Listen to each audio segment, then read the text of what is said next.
Okay. So,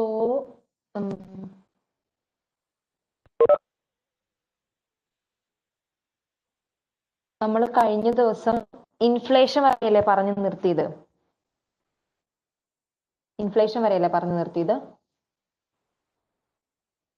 ആ ഇൻഫ്ലേഷനിൽ ഒരു രണ്ട് മെത്തേഡ് ഉണ്ട്. അതായത് അഡ്ജസ്റ്റിംഗ് ഫിനാൻഷ്യൽ സ്റ്റേറ്റ്, നിങ്ങൾ ടെക്സ്റ്റ് നോക്കി അറിയാം. Remove the effect of inflation എന്ന് പറഞ്ഞ രണ്ട് മെത്തേഡ് ഉണ്ട്, കോൺസ്റ്റന്റ് ഡോളറും കറന്റ് കോസ്റ്റും. അത് ഞാൻ നിങ്ങൾക്ക് നാളെ പറഞ്ഞു തരാം. എന്തായാലും. സോ നമുക്ക് ഇന്ന് ഓഫ് ബാലൻസ് ഷീറ്റ് തൊട്ട് തുടങ്ങാം.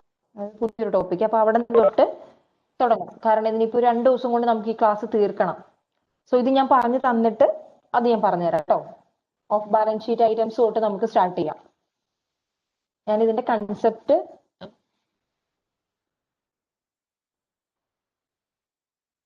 ഡിപ്രിസിയേഷൻ അതാ ഞാൻ പറഞ്ഞത്. അതായത് ഇവിടെ വരെയല്ലേ പറഞ്ഞു തന്നത്. ഈ അഡ്ജസ്റ്റിംഗ് ഫിനാൻഷ്യൽ സ്റ്റേറ്റ്മെന്റിന്റെ മുന്നേ വരെ, അതായത് ഓക്കെ ഡിപ്രീസിയേഷൻ പറഞ്ഞു. ഇനി അതിലൊന്ന് പറയാനുള്ളത്, ഓക്കെ അതിലൊരു കാര്യം കൂടി ഉണ്ട് അല്ലെ, അത് ഞാൻ പറയാം. ഓക്കെ, അതാ ഞാൻ പറഞ്ഞേ. ഈ പോർഷൻ ഇവിടെ ബാക്കിയുള്ളൊരു ഒരു പോർഷൻ ഞാൻ വിടുവല്ല, നാളെ പറഞ്ഞുതരാം. ഞാൻ ഇന്ന് തുടങ്ങുന്നത് ഓഫ് ബാലൻസ് ഷീറ്റ് വെച്ച് തുടങ്ങുകയാണെന്നാ പറഞ്ഞത്. ഓക്കെ, അത് ഞാൻ പറഞ്ഞു തരാം, സ്കിപ്പ് ചെയ്യില്ല, ഞാൻ പറഞ്ഞു തരും എന്തായാലും. ഇന്ന് ഞാൻ ഇത് വെച്ച് ജസ്റ്റ് തുടങ്ങുവാണ്. അപ്പോ ഇതെന്താ വെച്ചാൽ മൊത്തം ഇങ്ങനെ ഓരോ വേർഡ് ബൈ വേർഡ് ഒന്നും ഞാൻ പറയുന്നില്ല. അതായത് ജസ്റ്റ് ഇതിന്റെ കൺസെപ്റ്റ് എന്താന്ന് നിങ്ങൾക്ക് മനസ്സിലാക്കാൻ വേണ്ടി പറഞ്ഞു തരും. അതായത് ജസ്റ്റ് ഒന്ന് നമ്മൾ ജസ്റ്റ് എന്താന്ന് അറിഞ്ഞു വെക്കുക, അത്രേ ഉള്ളൂ കേട്ടോ.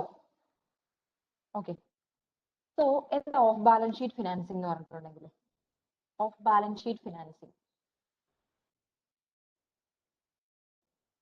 എന്താ? Off balance sheet financing please respond ചെയ്യണം. ക്ലാസ് തീർക്കേണ്ടതാണ്, കുറച്ച് സ്പീഡിൽ, അതുകൊണ്ട് പോയേ പറ്റുള്ളൂ, മെല്ലെ എടുക്കാൻ പറ്റില്ല. അതുകൊണ്ട് ദയവേത് നിങ്ങൾ റെസ്പോണ്ട് ചെയ്യുക. Off balance sheet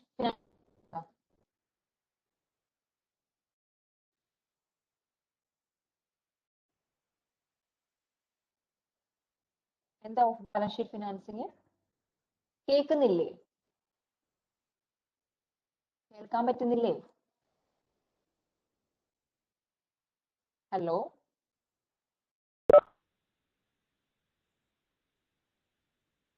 okay.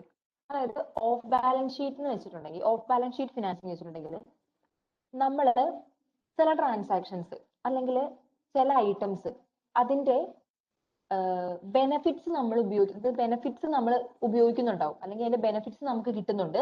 പക്ഷെ നമ്മളത് ബാലൻസ് ഷീറ്റിൽ കാണിക്കുന്നില്ല. മനസ്സിലായോ?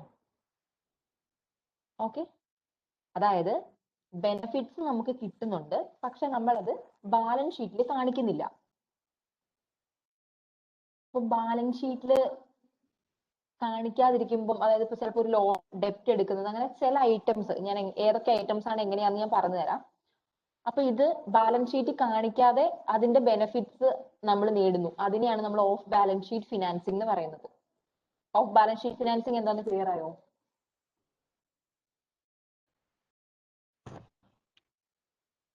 ബാലൻസ് ഷീറ്റ് ഫിനാൻസിംഗ് എന്താണെന്ന് ക്ലിയർ ആയോ? Page number 123. Okay, of balance sheet മനസ്സിലായോ?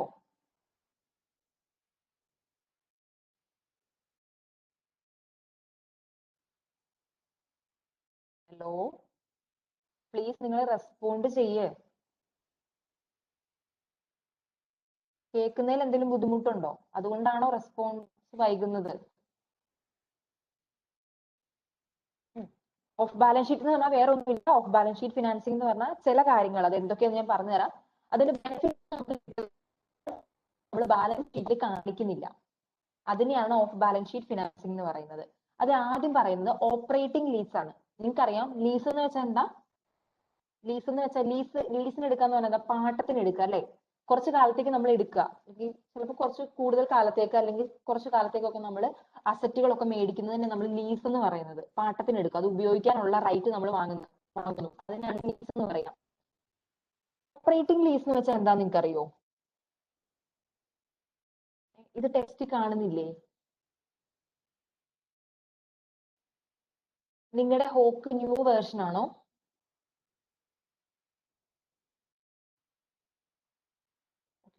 ബാലൻസ് ഷീറ്റ് ഫിനാൻസിങ് ഇല്ലേ?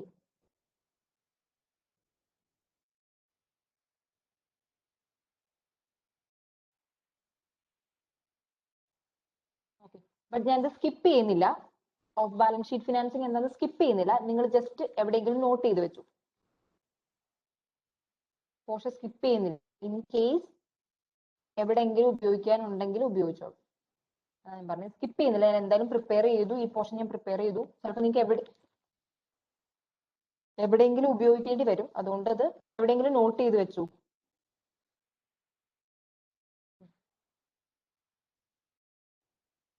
എവിടെയെങ്കിലും നോട്ട് ചെയ്ത് വെച്ചു. Okay. So of balance sheet financing വെച്ചിട്ടുണ്ടെങ്കിൽ വേറെ ഒന്നുമല്ല. ഓഫ് ബാലൻസ് ഷീറ്റ് ഫിനാൻസിംഗ് എന്ന് വെച്ചാൽ നമ്മൾ അതിന്റെ ബെനിഫിറ്റ്സ് ഉണ്ട്, പക്ഷെ നമ്മളത് ബാലൻസ് ഷീറ്റ് കാണിക്കുന്നില്ല ഐറ്റംസ്. അതിനെയാണ് ഓഫ് ബാലൻസ് ഷീറ്റ് ഐറ്റംസ് എന്ന് പറയുന്നത്. ഒന്നാമത്തത് ഓപ്പറേറ്റിംഗ് ലീസ്. ഓപ്പറേറ്റിംഗ് ലീസ് എന്ന് പറഞ്ഞാൽ നിങ്ങൾക്ക് അറിയാം. ഓപ്പറേറ്റിംഗ് ലീസ് എന്ന് പറഞ്ഞാൽ എന്താ? കുറച്ച് കാലത്തേക്ക് നമ്മൾ ഒരു സാധനം പാട്ടത്തിൽ എടുക്കുക. അതായത് 1 ഇയർ ഒക്കെ എടുക്കുന്നതിനെ, അല്ലെങ്കിൽ കുറച്ച് കാലം കുറവ്, ചെറിയ പീരീഡിലേക്ക് ലീസിന് എടുക്കുന്നതിനെയാണ് ഓപ്പറേറ്റിംഗ് ലീസ് എന്ന് പറയുന്നത്. മനസ്സിലാവുന്നുണ്ടോ? ഓപ്പറേറ്റിംഗ് ലീസ് എന്താണെന്ന് അറിയോ നിങ്ങൾക്ക്?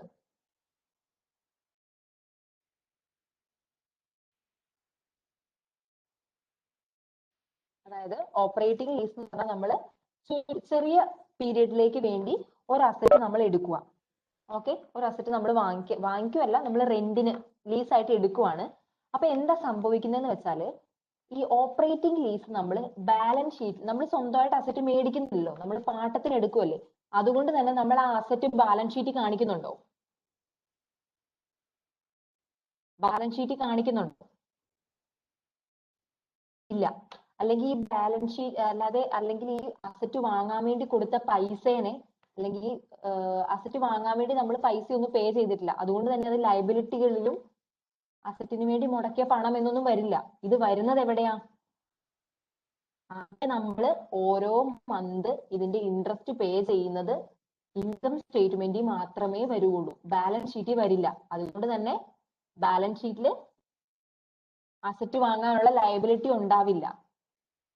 ക്ലിയർ ആയോ? അതായത് ഇതിന്റെ അസറ്റിന് വേണ്ടി നമ്മൾ പ്രത്യേക പൈസയോ മുടക്കിയതായിട്ട് കാണുന്നില്ല. പക്ഷെ ഇതിൽ നിന്ന് കിട്ടുന്ന ഇൻകവും നമ്മൾ ഇൻകം സ്റ്റേറ്റ്മെന്റ് കാണിക്കും.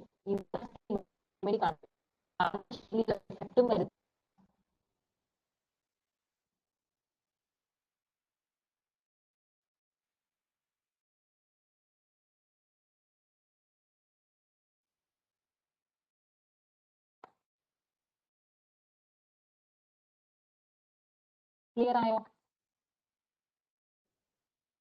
ഓക്കെ, അതാണ് ഓപ്പറേറ്റിംഗ് ലീസ്.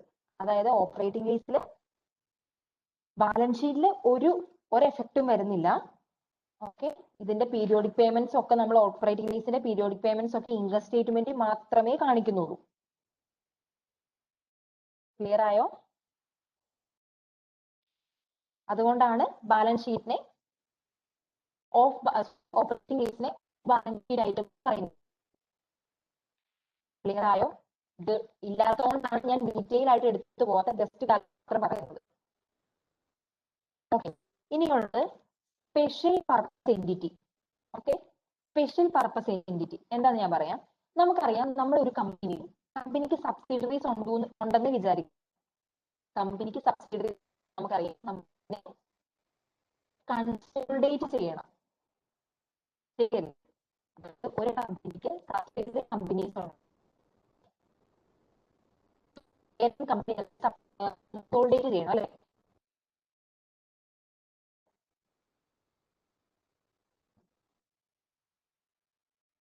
ചെയ്യാൻ താല്പര്യമില്ല എന്ന് വിചാരിക്കും. ഓക്കെ, അതായത് ഒരു പേരന്റ് കമ്പനി, ആ കമ്പനി ഏതെങ്കിലും ഒരു സബ്സിഡറി കമ്പനികൾ, അതിന്റെ ബ്രാഞ്ചുകളൊക്കെ കൺട്രോൾ ചെയ്യുന്നുണ്ട് എങ്കിൽ, ഏത് കമ്പനിയാണോ കൺട്രോൾ ചെയ്യുന്നത് ആ കമ്പനി സബ്സിഡറി കമ്പനിയുടെ അക്കൗണ്ട്സും കൂടെ കൺസോളിഡേറ്റ് ചെയ്യണം. പേരന്റ് കമ്പനി ചെയ്യുന്നത് അല്ലേ? നോർമലി പേരന്റ് കമ്പനി അവരുടെ സബ്സിഡറിയുടെ ഫിനാൻഷ്യൽ സ്റ്റേറ്റ്മെന്റുകൾ കൺസോളിഡേറ്റ് ചെയ്യും. എന്തുകൊണ്ടാ? ആ പേരന്റ് കമ്പനിക്കാണ് ആ സബ്സിഡറിയുടെ മേലുള്ള ഫുൾ കൺട്രോൾ ഉണ്ടാവുക, അല്ലേ? പേരന്റ് കമ്പനിക്ക് ഫുൾ കൺട്രോൾ ഉണ്ടാവില്ലേ സബ്സിഡറീസിൽ? അതുകൊണ്ടാണ് അവരത് കൺസോളിഡേറ്റ് ചെയ്യുന്നത്. സോ സ്പെഷ്യൽ പർപ്പസ് എൻറ്റിറ്റി എന്ന് വെച്ചിട്ടുണ്ടെങ്കിൽ എന്തെങ്കിലും ഒരു സ്പെസിഫിക് പർപ്പസിന് വേണ്ടി രൂപം കൊള്ളുന്നതാണ് സ്പെഷ്യൽ പർപ്പസ് എൻറ്റിറ്റി. ഓക്കെ, അതായത് എന്തെങ്കിലും ഒരു ടെമ്പററി ആയിട്ടുള്ള എന്തെങ്കിലും ഒരു ആവശ്യം സാറ്റിസ്ഫൈ ചെയ്യാൻ വേണ്ടി ചെറിയ എന്തെങ്കിലും ആയിരിക്കും, അതിനു വേണ്ടിയുള്ളതാണ് സ്പെഷ്യൽ പർപ്പസ് എൻറ്റിറ്റി. അങ്ങനെ സ്പെഷ്യൽ പർപ്പസ് എൻറ്റിറ്റി ഈ കമ്പനികൾ ഉണ്ടാക്കും, സ്പെഷ്യൽ പർപ്പസ് എൻറ്റിറ്റി ഉണ്ടാക്കും. എന്നിട്ട് ഈ സ്പെഷ്യൽ പർപ്പസ് എൻറ്റിറ്റിയുടെ ഓണേഴ്സ് ഈ കമ്പനി ആയിരിക്കില്ല. അതായത് ഈ കമ്പനി ഔട്ട്സൈഡേഴ്സ്, അതായത് ബിനാമികളെ നിർത്തുക നിങ്ങൾ കേട്ടിട്ടില്ലേ? അതായത് നമ്മുടെ പേര്, അതായത് കമ്പനിയുടെ പേര് വരുത്താതെ കമ്പനി ബിനാമികളെ നിർത്തിക്കൊണ്ട് ഒരു സ്പെഷ്യൽ പർപ്പസ് എൻറ്റിറ്റി ഉണ്ടാവും. നമ്മൾ ലീഗലി ക്രിയേറ്റ് ചെയ്യുന്നതാണ്. പക്ഷേ ഈ പേരന്റ് കമ്പനിക്ക് ഡയറക്റ്റ് കൺട്രോൾ ഇല്ല. പേരന്റ് കമ്പനി ബിനാമികളെ നിർത്തിക്കൊണ്ട് ഒരു ചെറിയ എൻറ്റിറ്റി, ഒരു പ്രത്യേക പർപ്പസിന് വേണ്ടി ഒരു എൻറ്റിറ്റി ക്രിയേറ്റ് ചെയ്യും. അതുകൊണ്ട് തന്നെ ഈ പേരന്റ് കമ്പനിക്ക് ഈ കമ്പനിയായിട്ട് എന്തില്ല? ഈ കമ്പനിയുടെ കൺട്രോൾ ഇല്ല. അതുകൊണ്ട് തന്നെ ഈ പേരന്റ് കമ്പനിക്ക് ഇത് കൺസോളിഡേറ്റ് ചെയ്യേണ്ട ആവശ്യമില്ല. ക്ലിയർ ആയോ?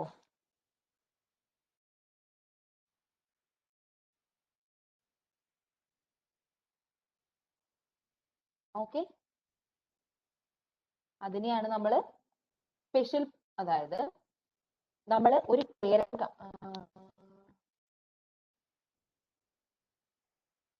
ബിനാമികൾ വഴിയാണല്ലോ, അതായത് ബിനാമികൾ അത് ഇൻഡയറക്റ്റ് ആയിട്ടാണ് കമ്പനിക്ക് കിട്ടുന്നത്, കമ്പനി ഒരുമിച്ചല്ല.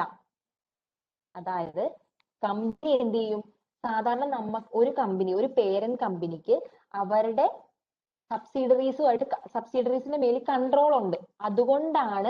കൺട്രോൾ ഉള്ളത് കൊണ്ടാണ് അവരെന്ത് ചെയ്യുന്നത്? കൺസോളിഡേറ്റ് ചെയ്യുന്നത്. ഓക്കെ, അപ്പം ബുക്സ് ഓഫ് അക്കൗണ്ടിൽ കൺസോളിഡേറ്റ് ചെയ്യാതിരിക്കാൻ വേണ്ടിയിട്ട് പേരന്റ് കമ്പനീസ് എന്ത് ചെയ്യും? ബിനാമികളെ നിർത്തിയിട്ട് സ്പെഷ്യൽ പർപ്പസ് എൻറ്റിറ്റി എന്ന് പറഞ്ഞൊരു ചെറിയ ലീഗൽ എൻറ്റിറ്റി ക്രിയേറ്റ് ചെയ്യും. ലീഗൽ എൻറ്റിറ്റി ക്രിയേറ്റ് ചെയ്തിട്ട് ഇവരുടെ കമ്പനിയുടെ അസറ്റും ലയബിലിറ്റീസും ഒക്കെ ഈ സ്പെഷ്യൽ പർപ്പസ് എൻറ്റിറ്റിയിലോട്ട് ട്രാൻസ്ഫർ ചെയ്യും. മനസ്സിലായോ? സ്പെഷ്യൽ പർപ്പസ് എൻറ്റിറ്റി എന്ന് പറഞ്ഞാൽ ബിനാമികളെ നിർത്തിക്കൊണ്ട് ഉണ്ടാക്കുന്ന ഗ്രൂപ്പാണ്. അത് പേരന്റ് കമ്പനിയായിട്ട് ഒരു ബന്ധമില്ല. ഇൻഡയറക്റ്റ് ആയിട്ട് ബന്ധമുണ്ട്, പക്ഷെ ലീഗലി ഡയറക്ട്ലി നോക്കുമ്പോൾ ഒരു ബന്ധവും ഇല്ല. ഓക്കെ, എന്നിട്ട് ഇവർ എന്ത് ചെയ്യുന്ന വെച്ചാല് ഇവരുടെ അസറ്റ്സ് ഒക്കെ ഈ സബ്സിഡറി അല്ല, ഈ സ്പെഷ്യൽ പർപ്പസ് എൻറ്റിറ്റിയിലോട്ട് മൂവ് ചെയ്യും. ലയബിലിറ്റീസ് സ്പെഷ്യൽ പർപ്പസ് എൻറ്റിറ്റിയിലോട്ട് മൂവ് ചെയ്യും. അപ്പൊ ഇവരുടെ ബാലൻസ് ഷീറ്റ് പൊസിഷൻ നോക്കുമ്പോ എങ്ങനെയാ?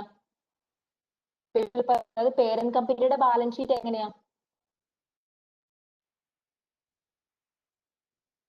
കുറച്ചായിരിക്കില്ലേ കാണിക്കുന്നത്? അതായത് ലയബിലിറ്റീസ് ഒക്കെ കുറച്ചായിരിക്കില്ലേ കാണിക്കുന്നത്? ദാറ്റ് മീൻസ് അവരുടെ ഫിനാൻഷ്യൽ പൊസിഷൻ നല്ലതായിട്ടായിരിക്കില്ലേ കാണിക്കുന്നത്?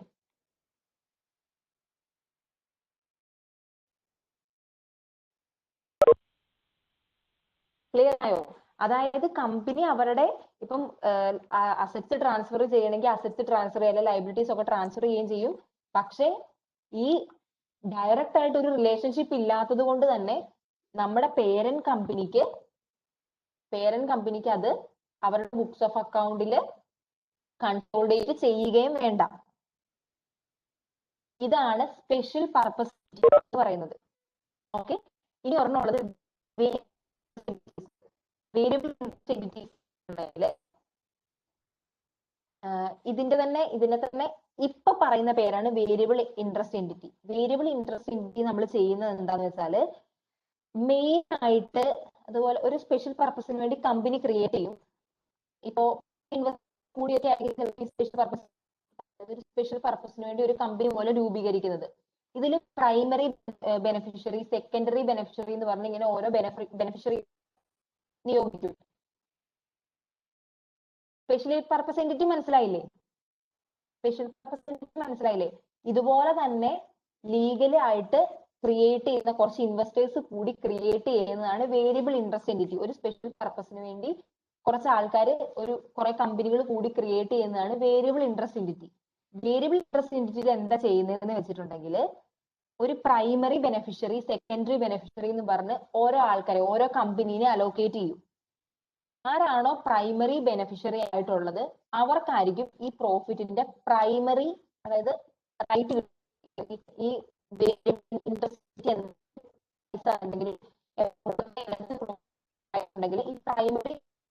ഈ പ്രൈമറി റൈറ്റ് കിട്ടുക, അത് എടുക്കാനുള്ളത്. അതുപോലെ തന്നെ പ്രൈമറി ബെനിഫിഷ്യറി ആയിരിക്കും അവരുടെ ബുക്സ് ഓഫ് അക്കൗണ്ട്, അതായത് വേരിയബിൾ ഇൻട്രസ്റ്റ് എൻറ്റിറ്റിനെ കൺസോളിഡേറ്റ് ചെയ്യേണ്ടത്. ക്ലിയർ ആയോ?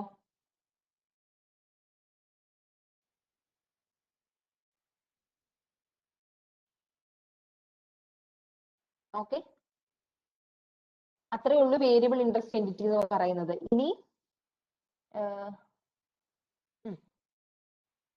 ഇനി അടുത്തത് ഫാക്ടറിംഗ് ആണ്. ഫാക്ടറിംഗ് നിങ്ങൾക്ക് അറിയില്ലേ? ഫാക്ടറിംഗ് എന്ന് വെച്ചാൽ എന്താ? ഫാക്ടറിംഗ് എന്ന് വെച്ചാൽ എന്താ? ഫാക്ടറിംഗ് എന്ന് വെച്ചിട്ടുണ്ടെങ്കിൽ നമ്മുടെ റിസീവബിൾസ് എന്താ, നമ്മുടെ റിസീവബിൾസ് ഇപ്പൊ നമുക്ക് പെട്ടെന്നായിട്ട് പൈസ അത്യാവശ്യമായിട്ട് വേണമെങ്കിൽ നമ്മൾ എന്ത് ചെയ്യും? പൈസ പെട്ടെന്ന് അത്യാവശ്യമായിട്ട് വേണമെങ്കിൽ നമ്മൾ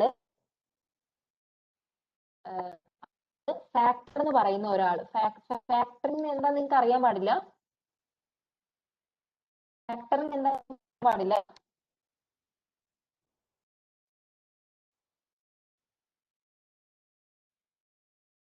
ഫാക്ടറിംഗ് എന്ന് പറഞ്ഞിട്ടുണ്ടെങ്കിൽ ഒരു കമ്പനിയാണ്. ഫാക്ടറിംഗ് എന്ന് പറഞ്ഞ ഒരു കമ്പനിയാണ്. ആ കമ്പനി എന്താ ചെയ്യുന്നതെന്ന് വെച്ചിട്ടുണ്ടെങ്കിൽ അക്കൗണ്ട് റിസീവബിൾസ്, ഇപ്പൊ നമുക്ക് പൈസയ്ക്ക് ഒരു അത്യാവശ്യം വരുക, അപ്പൊ നമുക്ക് ഈ ഫാക്ടറിംഗ് നടത്തുന്ന കമ്പനിയുടെ അടുത്ത് കൊണ്ടുപോയിട്ട് നമ്മുടെ അസറ്റ് കൊടുക്കുക. അവരൊരു ചെറിയ ഡിസ്കൗണ്ടിൽ, അവരൊരു ചെറിയ ഇൻട്രസ്റ്റ് അതിൽ എടുത്തിട്ട് നമുക്ക് ബാക്കിയുള്ള പൈസ മുൻകൂട്ടി തരും. എന്നിട്ട് ആ ഫാക്ടറിംഗ് കമ്പനി ഡ്യൂ ഡേറ്റ് ആവുമ്പോൾ ഇതിന്റെ അടുത്ത് നിന്ന് ആരാണോ ഈ റിസീവബിൾസ് ഒറിജിനൽ ആയിട്ട് കൊടുത്ത് അവരുടെ അടുത്ത് നിന്ന് പൈസ വാങ്ങിക്കും. ഇതാണല്ലേ ഫാക്ടറിംഗ് കമ്പനി നടത്തുന്നത്, ഫാക്ടറിംഗ് ചെയ്യുന്നത്. ഈ ഫാക്ടറി ബാലൻസ് ഷീറ്റ് ആവുന്നേ, അതായത് നമ്മുടെ ഫാക്ടറി എടുത്ത് കൊണ്ടുപോകും, കൊടുക്കുന്നു. നമുക്ക് പൈസ കിട്ടുന്നു. പക്ഷെ ഡ്യൂ ഡേറ്റ് ആകുന്നത് വരെ ഈ ട്രാൻസാക്ഷൻസ് നമ്മൾ ബുക്സ് ഓഫ് അക്കൗണ്ട്സ് കാണിക്കുന്നില്ല. അതറിയില്ലല്ലോ.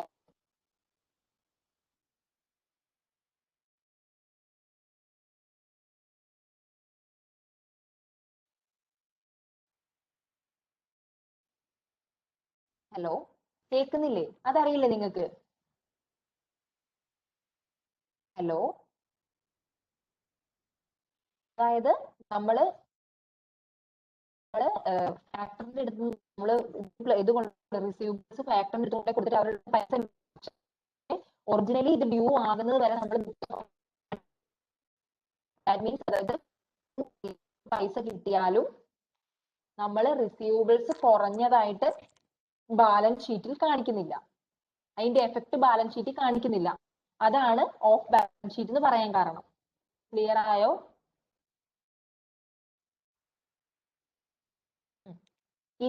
ഇനി ജോയിന്റ് വെഞ്ചർ ഞാൻ നിങ്ങൾക്ക് പറഞ്ഞു തന്നിട്ടുണ്ട്. അതായത് കുറെ ആൾക്കാർ കൂടി ഒരു റിസ്കി ഇവന്റ് ചെയ്യുന്നതിനെയാണ് നമ്മൾ ജോയിന്റ് വെഞ്ചർ എന്ന് പറയുന്നത്. അപ്പൊ ഈ ജോയിന്റ് വെഞ്ചറിന്റെ ഒരു പ്രത്യേകത എന്ന് പറഞ്ഞാൽ ചില ആൾക്കാർ അസറ്റ് ആയിട്ടായിരിക്കും കോൺട്രിബ്യൂട്ട് ചെയ്യുക, ചില ആൾക്കാർ അവരുടെ ബ്രെയിൻ അല്ലെങ്കിൽ ഐഡിയാസ് ആയിരിക്കും കോൺട്രിബ്യൂട്ട് ചെയ്യുക. ഞാൻ പറഞ്ഞിട്ടുണ്ട്, ഐഡിയാസ് ആയിരിക്കും കോൺട്രിബ്യൂട്ട് ചെയ്യുക. സോ ഈ ഐഡിയാസ് കോൺട്രിബ്യൂട്ട് ചെയ്യുന്ന കമ്പനിയുടെ ബുക്സ് ഓഫ് അക്കൗണ്ടിൽ ഐഡിയ നമുക്ക് കാണിക്കാൻ പറ്റുമോ? ബുക്സ് ഓഫ് അക്കൗണ്ടിൽ ഐഡിയ നമുക്ക് ബുക്സ് ഓഫ് അക്കൗണ്ടിൽ കാണിക്കാൻ പറ്റില്ല. പക്ഷെ ഇതിന്റെ ബെനിഫിറ്റ്സ് ബുക്സ് ഓഫ് അക്കൗണ്ടിൽ കാണിക്കും. ക്ലിയർ ആയോ?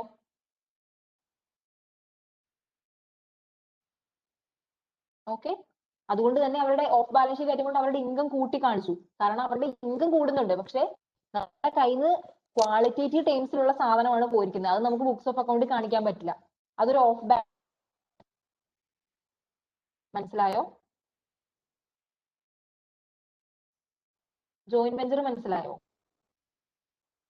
ഞാൻ നിങ്ങൾക്ക് ഇത് ഇല്ലാത്തത് കൊണ്ടാണ് കേട്ടോ കുറച്ച് സ്പീഡ് എടുത്ത് വിടുന്നത്. ജസ്റ്റ് ഇൻ കേസ് ചോദിച്ചാൽ അറിഞ്ഞിരിക്കണം എന്നൊരു മാത്രം എടുത്ത് വിടുന്നതാണിത്.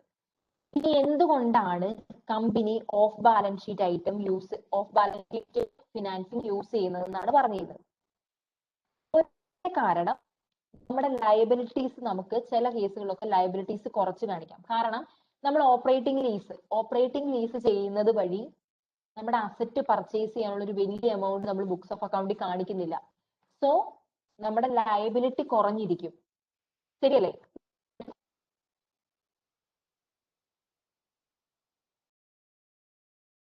ഫേവറബിൾ ആയിട്ടായിരിക്കും കാണിക്കുന്നത്. ശരിയല്ലേ? അതുപോലെ തന്നെ വേറെ പ്രോഫിറ്റ് കൂട്ടി കാണിക്കും. പ്രോഫിറ്റ് എങ്ങനെയാ കൂട്ടി കാണിക്കുന്നത്?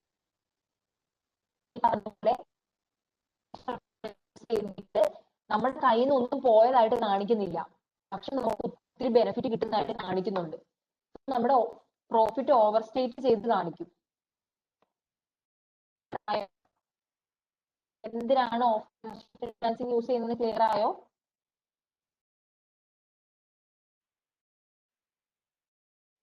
ഓക്കെ. ഇനി പറയുന്നത് adjusting financial statement four accounting change and correction. അതായത് നമ്മുടെ ബുക്സ് ഓഫ് അക്കൗണ്ട്സിൽ എന്തെങ്കിലും ചേഞ്ചസ് വരുവാണ്, അല്ലെങ്കിൽ നമ്മൾ ഫോളോ ചെയ്യുന്ന പ്രിൻസിപ്പിൾസിൽ എന്തെങ്കിലും ചേഞ്ച് വരുവാണ്, ഇതൊക്കെ എങ്ങനെയാണ് നമ്മൾ ഫിനാൻഷ്യൽ സ്റ്റേറ്റ്മെന്റ്സിൽ അഡ്ജസ്റ്റ് ചെയ്യുന്നത് എന്നാണ് പറയുന്നത്. ഓക്കെ. അതായത് എന്തെങ്കിലും പ്രിൻസിപ്പിൾ ചേഞ്ച് ചെയ്യുക, നമ്മൾ എന്തെങ്കിലും മാത്തമാറ്റിക്കൽ വരുത്തുക, ഇങ്ങനെയൊക്കെ വന്നിട്ടുണ്ടെങ്കിൽ നമ്മൾ എങ്ങനെയാണ് അത് ഫിനാൻഷ്യൽ സ്റ്റേറ്റ്മെന്റിൽ അഡ്ജസ്റ്റ് ചെയ്യേണ്ടത്? അതാണ് adjusting financial statements four accounting changes and corrections പറയുന്നത്. ഓക്കെ, ക്ലിയർ ആയോ? മെയിൻ ആയിട്ട് നമുക്ക് സ്പീഡ് കൂടുതലാണോ?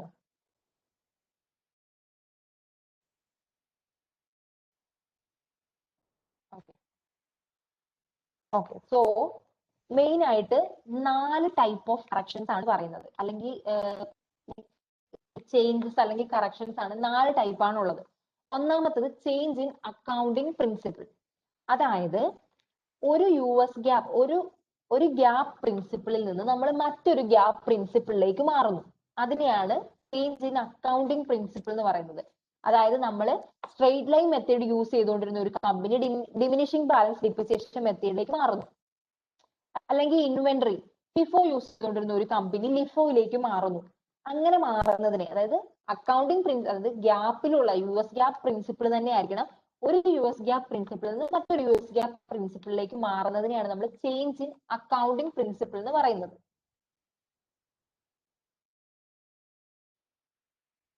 ക്ലിയർ ആയോ? ഓക്കെ, ഇത് ക്ലിയർ ആയിട്ട് ഇനി വരുന്നുണ്ട്, റിപ്പീറ്റേഷൻ വരുന്നുണ്ട്. സോ അടുത്തത് change in reporting entity. Change in reporting entity വരുന്നത്, അതായത് ചില കമ്പനികൾ ഇപ്പൊ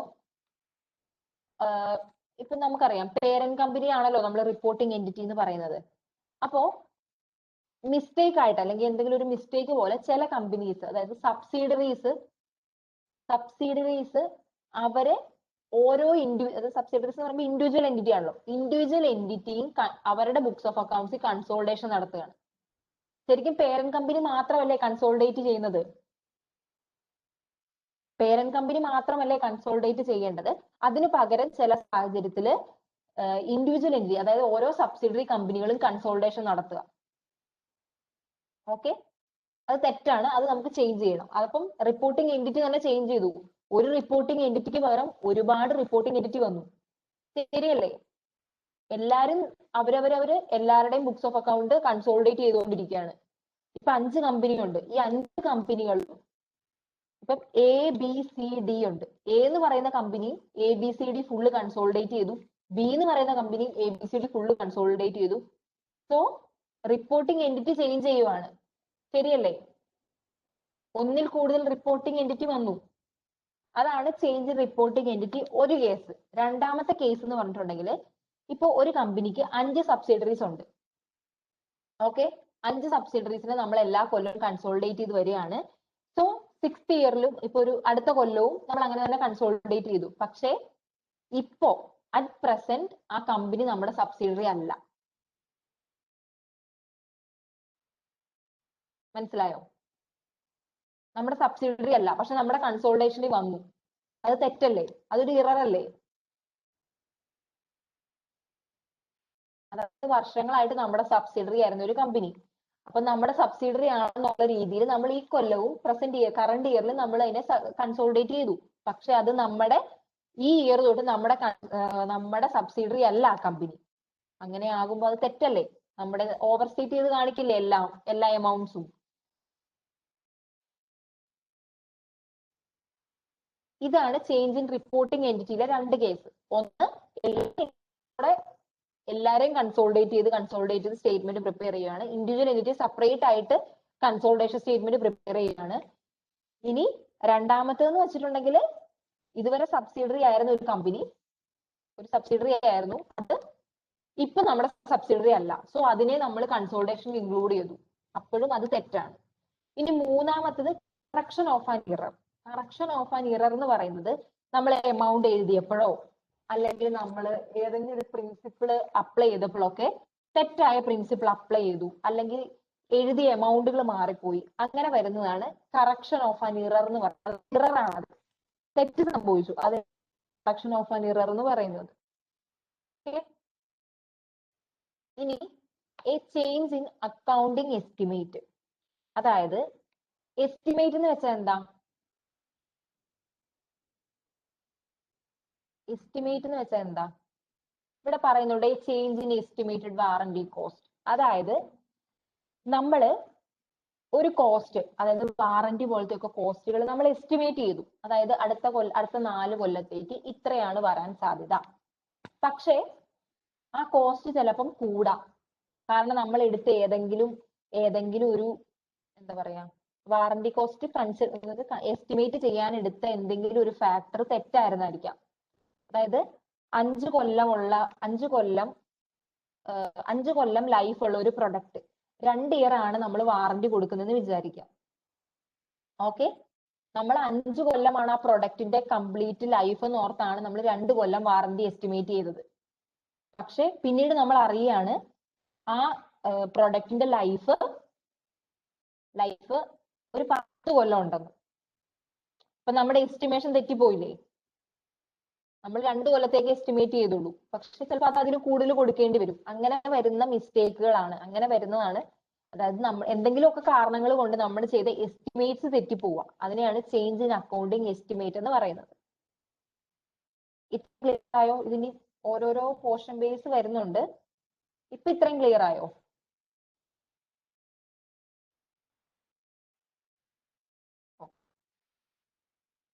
സോ ഇനി ഈ അതായത് ഇപ്പൊ നമുക്ക് ഇങ്ങനെ കുറെ ചേഞ്ചസ് നമ്മൾ കണ്ടല്ലോ, ചേഞ്ചസും കറക്ഷൻസും ഒക്കെ കണ്ടല്ലോ. ഇത് നമ്മൾ എങ്ങനെയാണ് കറക്റ്റ് ചെയ്യുന്നത്, അതിന് നമുക്ക് യൂസ് ചെയ്യാൻ പറ്റുന്ന മെത്തേഡുകൾ ഏതൊക്കെയാണെന്നാണ് ഇവിടെ പറയുന്നത്. ഓക്കെ, അതായത് ഇപ്പൊ നമ്മൾ കറക്ഷൻ ചേഞ്ചസ് എന്തൊക്കെയാന്ന് പഠിച്ചു. എസ്റ്റിമേറ്റ് ചേഞ്ച് ഉണ്ട്, ഇറർ ഉണ്ട്, അക്കൗണ്ടിങ് പ്രിൻസിപ്പിൾ ചേഞ്ച് ഉണ്ട്, പിന്നെന്താ, പിന്നെ റിപ്പോർട്ടിംഗ് എൻറ്റിറ്റി ചേഞ്ച് ഉണ്ട്. ഇതൊക്കെ ഏത് മെത്തേഡ് ഉപയോഗിച്ചാണ് കറക്റ്റ് ചെയ്യുക, അതാണ് നമ്മൾ ഇനി പഠിക്കാൻ പോകുന്നത്. ഇത് നിങ്ങളുടെ ബുക്കിലില്ലേ? ഓക്കെ, അപ്പൊ ആ ഒരു പോർഷൻ മാത്രമേ എടുത്ത് കളഞ്ഞിട്ടുള്ളൂ. ഓക്കെ, എനിവേ, സോ ഫസ്റ്റത്തത് റെട്രോസ്പെക്റ്റീവ് ആപ്ലിക്കേഷൻ. റെട്രോസ്പെക്റ്റീവ് എന്ന് വെച്ചാൽ എന്താ?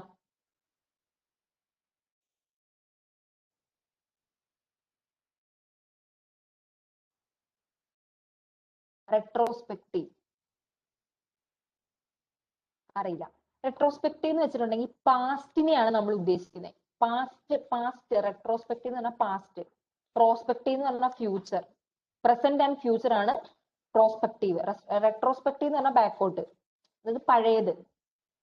ഓക്കെ, സോ റെട്രോസ്പെക്റ്റീവ് ആപ്ലിക്കേഷൻ എന്ന് വെച്ചിട്ടുണ്ടെങ്കിൽ ഈ ആപ്ലിക്കേഷൻ നമ്മൾ മെയിൻ ആയിട്ട് യൂസ് ചെയ്യുന്നത് അക്കൗണ്ടിങ് പ്രിൻസിപ്പിൾ ചേഞ്ചസിലും റിപ്പോർട്ടിംഗ് എൻറ്റിറ്റി ചേഞ്ചസിലുമാണ് നമ്മൾ മെയിൻ ആയിട്ട് ഈ പ്രിൻസിപ്പിൾ യൂസ് ചെയ്യുന്നത്. ഓക്കെ, സോ റെട്രോസ്പെക്റ്റീവ് ആപ്ലിക്കേഷൻ നമ്മൾ എന്താ ചെയ്യുന്നതെന്ന് വെച്ചാൽ എന്തെങ്കിലും ഒരു ചേഞ്ച് ഉണ്ടെന്ന് കണ്ടെത്തിയെന്ന് വിചാരിക്കുക. അപ്പൊ നമ്മൾ എന്ത് ചെയ്യും, നമ്മുടെ പ്രിയർ പീരീഡുകളിലെ തൊട്ട് നമ്മൾ തിരുത്താൻ തുടങ്ങും. ഓക്കെ, ഫസ്റ്റ് നമ്മൾ നമ്മുടെ ഫസ്റ്റ് പീരീഡ് നമ്മൾ തുടങ്ങിയപ്പോൾ ഉള്ള പീരീഡിലെ അസറ്റിന്റെയും ലയബിലിറ്റീസിന്റെയും വാല്യൂ തൊട്ട് ക്യാരിങ് എമൗണ്ട് തൊട്ട് തിരുത്തലുകൾ വരുത്താൻ തുടങ്ങും. അതായത് ഒരു ചേഞ്ച് വന്നു, ഒരു പ്രിൻസിപ്പിളിൽ ഒരു ചേഞ്ച് വന്നിട്ടുണ്ടെങ്കിൽ നമ്മൾ പണ്ട് മുതലുള്ള തുടക്കം മുതലുള്ള അസറ്റ് ആൻഡ് ലയബിലിറ്റീസ് തൊട്ട് നമ്മൾ ഈ ചേഞ്ചസ് വരുത്തിക്കൊണ്ടിരിക്കും. അതായത് നമ്മളിപ്പം ലിഫോ എന്ന് പറയുന്ന മെത്തേഡാണ് ഇത്രയും കാലം ഫോളോ ചെയ്തുകൊണ്ടിരുന്നത്. നമ്മൾ ഫിഫോ ആക്കിന്ന് വിചാരിക്കുക. സോ നിങ്ങൾക്കറിയാം, ഒരു ഇയറിലെ ബാലൻസ് മറ്റേ ഇയറിലോട്ട് നമ്മൾ ക്യാരി ഫോർവേഡ് ചെയ്യുന്നില്ലേ? ക്യാരി ഫോർവേഡ് ചെയ്യുന്നുണ്ട്. അപ്പോ ഇപ്പം 2020 തൊട്ട് നമ്മൾ ലിഫോ എന്ന് പറയുന്ന മെത്തേഡാണ് ഫോളോ ചെയ്യുന്നത്. 2019 വരെ നമ്മൾ ഫിഫോ ആയിരുന്നു ഫോളോ ചെയ്തത്. സോ നമുക്ക് കിട്ടുന്ന ഇപ്പൊ 2020 തുടങ്ങിയപ്പോ 2020 ക്യാരി ഫോർവേഡ് ചെയ്യുന്ന ഇൻഫർമേഷൻ ഫിഫോ മെത്തേഡ് വെച്ചുള്ളതാണ്, അല്ലേ? FIFO method വെച്ചുള്ളതാണ്. സോ നമ്മൾ എന്ത് ചെയ്യും, അതൊക്കെ പഴയ പീരീഡിൽ നമ്മൾ ലിഫോയിലോട്ട് കൺവേർട്ട് ചെയ്യും. തുടങ്ങിയപ്പോ തൊട്ട് അസറ്റിന്റെ ലയബിലിറ്റീസിന്റെ ഒക്കെ ക്യാരിങ് എമൗണ്ട്സ് നമ്മൾ ഈ അഡ്ജസ്റ്റ്മെന്റ് വരുത്തും. അതായത് ലിഫോ എന്നുള്ള അഡ്ജസ്റ്റ്മെന്റ് ഫിഫോയിൽ നിന്ന് ലിഫോയിലേക്ക് മാറ്റി അഡ്ജസ്റ്റ് ചെയ്യും. എന്നിട്ട് എന്തെങ്കിലും എമൗണ്ടുകൾ ഓഫ്സെറ്റ് ചെയ്യാനോ അഡ്ജസ്റ്റ് ചെയ്യാനോ ഒക്കെ ഉണ്ടെങ്കിൽ അത് റീറ്റെയിൻഡ് ഏണിങ്സ്, അത് ഈ വർഷത്തെ നമ്മൾ ചെയ്യുന്ന വർഷത്തെ റീറ്റെയിൻഡ് ഏണിങ്സിൽ അഡ്ജസ്റ്റ് ചെയ്യും. രണ്ട് കാര്യമേ ഉള്ളൂ. റെട്രോസ്പെക്റ്റീവ് ആപ്ലിക്കേഷനിൽ എന്താ ചെയ്യുന്നതെന്ന് വെച്ചാൽ നമ്മൾ പാസ്റ്റ് പീരീഡ് എന്ന് പറഞ്ഞാൽ ഇതിന്റെ ഫസ്റ്റ് പീരീഡ് തൊട്ട് ഇത് തുടങ്ങിയ നമ്മൾ എപ്പോഴാണ് ഫസ്റ്റ് പീരീഡ് തൊട്ട് ഈ ചേഞ്ച് നമ്മൾ അക്കൗണ്ട് ചെയ്യും. അതായത് തുടക്കത്തിലുള്ള അസറ്റ് ആൻഡ് ലയബിലിറ്റീസ് തൊട്ട് ഈ ചേഞ്ച് വരുത്തും. എന്നിട്ട് എന്തെങ്കിലും അഡ്ജസ്റ്റ്മെന്റ് എമൗണ്ടുകളൊക്കെ ഉണ്ടെങ്കിൽ നമ്മൾ അത് റീറ്റെയിൻഡ് ഏണിങ്സുമായിട്ട് വെച്ച് ഓഫ്സെറ്റ് ചെയ്യും. ക്ലിയർ ആയോ? ഓക്കെ, അതായത് മാക്സിമം പ്രാക്ടിക്കൽ ആകുന്ന അത്രയും വരെ നമ്മൾ ഇങ്ങനെ ചെയ്യും. ഇത് ചെയ്യാതിരിക്കണമെങ്കിൽ അത് ഇംപ്രാക്ടിക്കബിൾ ആണെങ്കിൽ മാത്രമേ നമ്മൾ ഇത് ചെയ്യാതിരിക്കുള്ളൂ. അതായത് അത്ര വർഷത്തെ സ്റ്റേറ്റ്മെന്റുകൾ മാറ്റാനുണ്ടെങ്കിൽ മാത്രമേ നമ്മൾ അത്രയും ചെയ്യാതിരിക്കുള്ളൂ. അല്ലെങ്കിൽ നമ്മൾ ഇങ്ങനെ തന്നെയാണ് ചെയ്യേണ്ടത് റെട്രോസ്പെക്റ്റീവ് ആപ്ലിക്കേഷൻ. ഇതിൽ രണ്ട് കാര്യം ഓർത്തിരിക്കേണ്ടത്. ഒന്ന്, ക്യാരിങ്, അതായത് ഫസ്റ്റ് പീരീഡിലെ പ്രയർ പീരീഡിലെ ക്യാരിങ് അസറ്റിന്റെയും ലയബിലിറ്റിയുടെയും ബിഗിനിങ് ബാലൻസ് തൊട്ട് അതിന്റെ ക്യാരിങ് എമൗണ്ട്സ് തൊട്ട് ഈ അഡ്ജസ്റ്റ്മെന്റ് വരുത്തും. എന്തെങ്കിലും അഡ്ജസ്റ്റ്മെന്റ്സ് ഉണ്ടെങ്കിൽ അത് opening balance of retained earnings adjust ചെയ്യും. ഈ രണ്ട് കാര്യമാണ് അതിൽ മെയിൻ ആയിട്ടുള്ളത്. പിന്നെ റെട്രോസ്പെക്റ്റീവ് ആപ്ലിക്കേഷൻ ചെയ്യുന്നത് ചേഞ്ചസ് ഇൻ അക്കൗണ്ടിങ് പ്രിൻസിപ്പിളിലും ചേഞ്ചസ് ഇൻ റിപ്പോർട്ടിംഗ് എൻറ്റിറ്റിയിലും ആയിരിക്കും. ക്ലിയർ ആണോ? ഇത്രയും ക്ലിയർ ആണോ? റെട്രോസ്പെക്റ്റീവ് ആപ്ലിക്കേഷൻ എല്ലാവർക്കും ക്ലിയർ ആണോ? ഓക്കെ, അടുത്തത് റീസ്റ്റേറ്റ്മെന്റ് ആണ്. റീസ്റ്റേറ്റ്മെന്റ് എന്ന് വെച്ചാല് അതായത് റീസ്റ്റേറ്റ്മെന്റ് യൂസ് ചെയ്യുന്നത് നമ്മൾ പഠിച്ചില്ലേ, കറക്ഷൻ ഓഫ് ഇററിനാണ് നമ്മൾ റീസ്റ്റേറ്റ്മെന്റ് യൂസ് ചെയ്യുന്നത്. ഓക്കെ, റീസ്റ്റേറ്റ്മെന്റ് യൂസ് ചെയ്യുന്നത് കറക്ഷൻ ഓഫ് ഇററിനാണ്. കറക്ഷൻ ഓഫ് ഇററിന് വേണ്ടിയാണ് നമ്മൾ, ഇറർ കറക്റ്റ് ചെയ്യാൻ വേണ്ടിയാണ് റീസ്റ്റേറ്റ്മെന്റ് എന്ന് പറഞ്ഞ മെത്തേഡ് ചെയ്യുന്നത്. റീസ്റ്റേറ്റ്മെന്റ് പറയുന്നതേ ഉള്ളൂ റെട്രോസ്പെക്റ്റീവ് ആപ്ലിക്കേഷൻ ചെയ്യുന്ന സെയിം കാര്യങ്ങൾ തന്നെയാണ് നമ്മൾ ഇതിലും ചെയ്യുന്നത്. പക്ഷെ പറയുന്ന പേര് റീസ്റ്റേറ്റ്മെന്റ് എന്നായിരിക്കും. പ്രീവിയസ് ഫിനാൻഷ്യൽ സ്റ്റേറ്റ്മെന്റ് കറക്റ്റ് ചെയ്യാനാണ് നമ്മൾ റീസ്റ്റേറ്റ്മെന്റ് യൂസ് ചെയ്യുന്നത്. ശരിക്കും റെട്രോസ്പെക്റ്റീവ് ആപ്ലിക്കേഷൻ തന്നെയാണ്, പക്ഷെ എപ്പോഴും നമ്മൾ ഇതിന് പറയുന്ന പേര് റീസ്റ്റേറ്റ്മെന്റ് എന്നായിരിക്കും. അല്ലെ, മനസ്സിലായോ? റീസ്റ്റേറ്റ്മെന്റ് എന്നായിരിക്കും പറയുന്ന പേര്. പക്ഷെ നോക്കുവാണെങ്കിൽ നമ്മൾ സെയിം കാര്യം തന്നെയാണ് ചെയ്യുന്നത്. Prior period amounts asset and liabilities adjustment വരുത്തി എന്തെങ്കിലും ക്യൂമുലേറ്റീവ് അഡ്ജസ്റ്റ്മെന്റ്സ് ഉണ്ടെങ്കിൽ അത് നമ്മൾ റീറ്റെയിൻഡ് ഏർണിംഗ്സിൽ അഡ്ജസ്റ്റ് ചെയ്യും. ഇത് തന്നെയാണ് നമ്മൾ ചെയ്യുന്നത് റീസ്റ്റേറ്റ്മെന്റിൽ. പക്ഷേ നമ്മൾ പറയുന്നത് റെട്രോസ്പെക്റ്റീവ് എന്നായിരിക്കില്ല, റീസ്റ്റേറ്റ്മെന്റ് എന്നായിരിക്കും. ഇങ്ങനെ ചെയ്ത് കഴിഞ്ഞ, അതായത് കറക്റ്റ് ചെയ്ത സ്റ്റേറ്റ്മെന്റിനെ നമ്മൾ പ്രത്യേകം അവിടെ നോട്ടിഫൈ എഴുതിയിട്ടുണ്ടാവണം റീസ്റ്റേറ്റഡ് എന്ന്. ഓക്കെ, ക്ലിയർ ആയോ? റെട്രോസ്പെക്റ്റീവ് ആപ്ലിക്കേഷൻ റീസ്റ്റേറ്റ്മെന്റും സെയിം പ്രൊസീജിയർ ആണ്. പക്ഷെ റെട്രോസ്പെക്റ്റീവ് ആപ്ലിക്കേഷൻ നമ്മൾ ഉപയോഗിക്കുന്നത് ചേഞ്ചസ് ഇൻ അക്കൗണ്ടിങ് പ്രിൻസിപ്പിൾ, അതായത് ഒരു ഗ്യാപ് പ്രിൻസിപ്പിൾ മറ്റൊരു ഗ്യാപ് പ്രിൻസിപ്പിളിലേക്ക് ചേഞ്ച് ചെയ്യുമ്പോൾ, പിന്നെ ചേഞ്ചസ് ഇൻ റിപ്പോർട്ടിംഗ് എൻറ്റിറ്റി, ഇത് രണ്ടിലുമാണ് റെട്രോസ്പെക്റ്റീവ് ആപ്ലിക്കേഷൻ യൂസ് ചെയ്യുന്നത്. റീസ്റ്റേറ്റ്മെന്റ് നമ്മൾ യൂസ് ചെയ്യുന്നത് ഒരു ഇറർ കറക്റ്റ് ചെയ്യാൻ, കറക്ഷൻ ഓഫ് ഇറേഴ്സിനാണ് നമ്മൾ റീസ്റ്റേറ്റ്മെന്റ് യൂസ് ചെയ്യുന്നത്. Prospective adjustment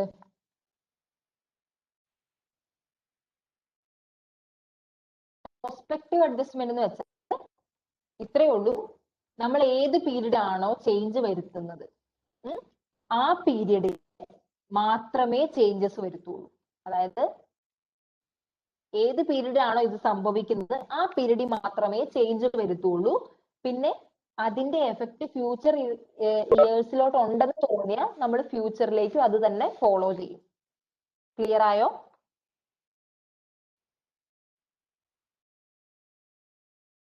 okay, prospective adjustment നമ്മൾ യൂസ് ചെയ്യുന്നത് ചേഞ്ച് ഇൻ അക്കൗണ്ടിങ് എസ്റ്റിമേറ്റിലാണ്. അത് എസ്റ്റിമേറ്റ് ചേഞ്ചസ് വന്നിട്ടുള്ളപ്പോഴാണ് നമ്മൾ പ്രോസ്പെക്റ്റീവ് അഡ്ജസ്റ്റ്മെന്റ് യൂസ് ചെയ്യുന്നത്. ഓക്കെ,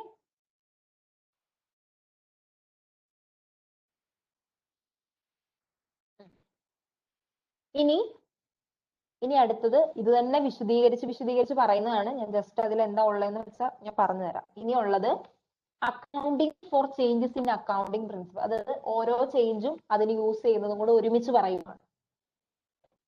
അക്കൗണ്ടിങ് ഫോർ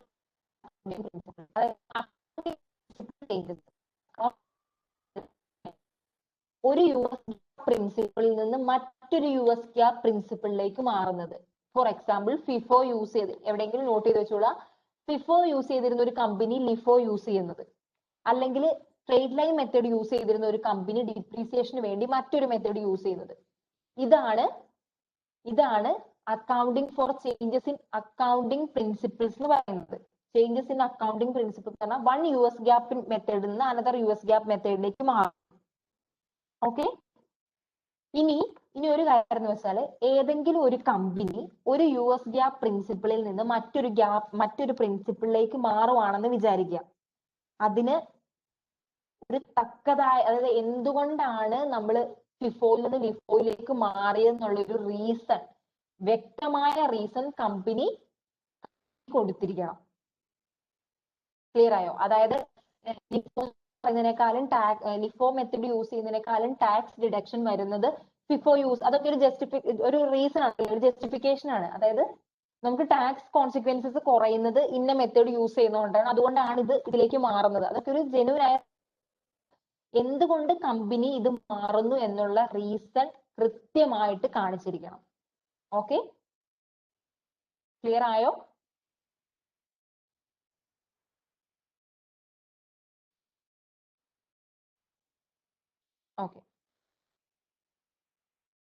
ഓക്കെ, പിന്നെ ഇവിടെ പറയുന്നത് റെട്രോസ്പെക്റ്റീവ് ആപ്ലിക്കേഷൻ എന്തൊക്കെയാ ചെയ്യുന്നതെന്നാണ്. ഒന്നാമത്തത് പറഞ്ഞു, the cumulative effect of the change in principle on prior periods to those presented shall be reflected in the carrying amounts of assets and liabilities as of the beginning of the first period present.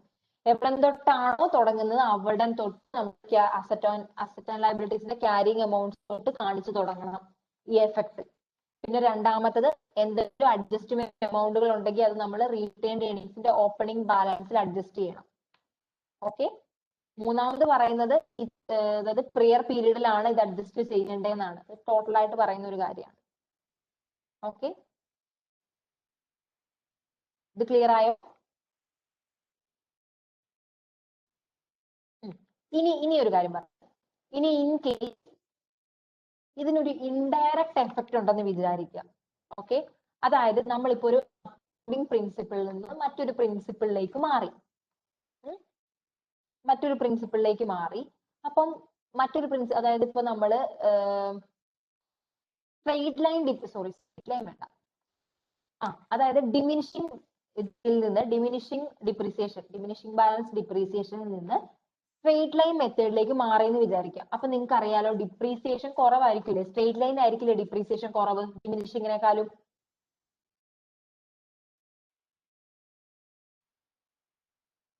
അല്ലെ, straight ലൈനിലായിരിക്കില്ലേ depreciation കുറവ്. അപ്പം ഈ ഡിമിനിഷിങ്ങിൽ നിന്ന് നമ്മൾ ഇതിലേക്ക് മാറി, ഇതിലേക്ക് straight line മെത്തേഡിലേക്ക് മാറി. നമുക്ക് എഫക്ട് ഉണ്ടായി, ഡയറക്റ്റ് എഫക്ട് ഇൻകത്തിൽ വന്നു. ഓക്കെ, ഡയറക്റ്റ്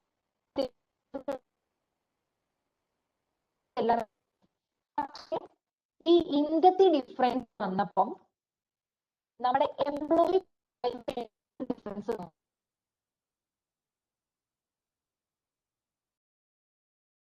മാറിയപ്പോൾ നമുക്ക് എംപ്ലോയി കോമ്പൻസേഷൻ ഡിഫറൻസ് വന്നു. കാരണം നമ്മൾ ഇൻകത്തിനനുസരിച്ചായിരിക്കും കോമ്പൻസേഷൻ കൊടുക്കുന്നുണ്ടാവുക. സോ എംപ്ലോയി കോമ്പൻസേഷന് ഡിഫറൻസ് വന്നു. അങ്ങനെ എന്തെങ്കിലും ഒരു ഇൻഡയറക്റ്റ് എഫക്ട് ഉണ്ടെന്ന് വിചാരിക്കുക. ഓക്കെ, അതായത് നമ്മുടെ അക്കൗണ്ടിങ് പ്രിൻസിപ്പിൾ ചേഞ്ച് ചെയ്യുന്നത് വഴി എന്തെങ്കിലും ഇൻഡയറക്റ്റ് എഫക്ട് ഉണ്ടെങ്കിൽ അത് ഏത് പീരീഡിലാണോ പ്രിൻസിപ്പിൾ ചേഞ്ച് ചെയ്തത് ആ പീരീഡിൽ മാത്രമേ കാണിക്കുന്നത്.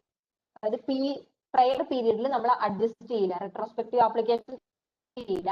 പകരം ഇൻഡയറക്റ്റ് ആയിട്ട് എന്തെങ്കിലും ഒരു അക്കൗണ്ട് ചേഞ്ച് ചെയ്യുന്നത് വഴി ഇൻഡയറക്റ്റ് ആയിട്ട് എഫക്ട് വന്നിട്ടുണ്ടെങ്കിൽ അത് നമ്മൾ കാണിക്കേണ്ടത് ഏത് പീരീഡിലാണോ ചേഞ്ച് ചെയ്ത്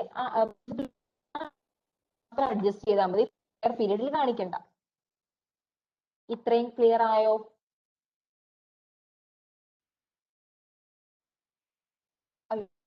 ക്ലിയർ അല്ലേ? ഓഡിയോ ക്ലിയർ അല്ലേ?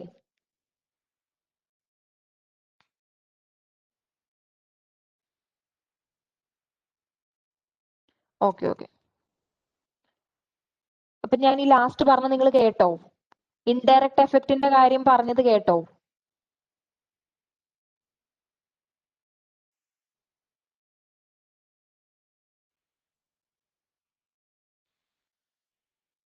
ഓക്കെ, അപ്പൊ ഇത്രയും ക്ലിയർ ആയോ?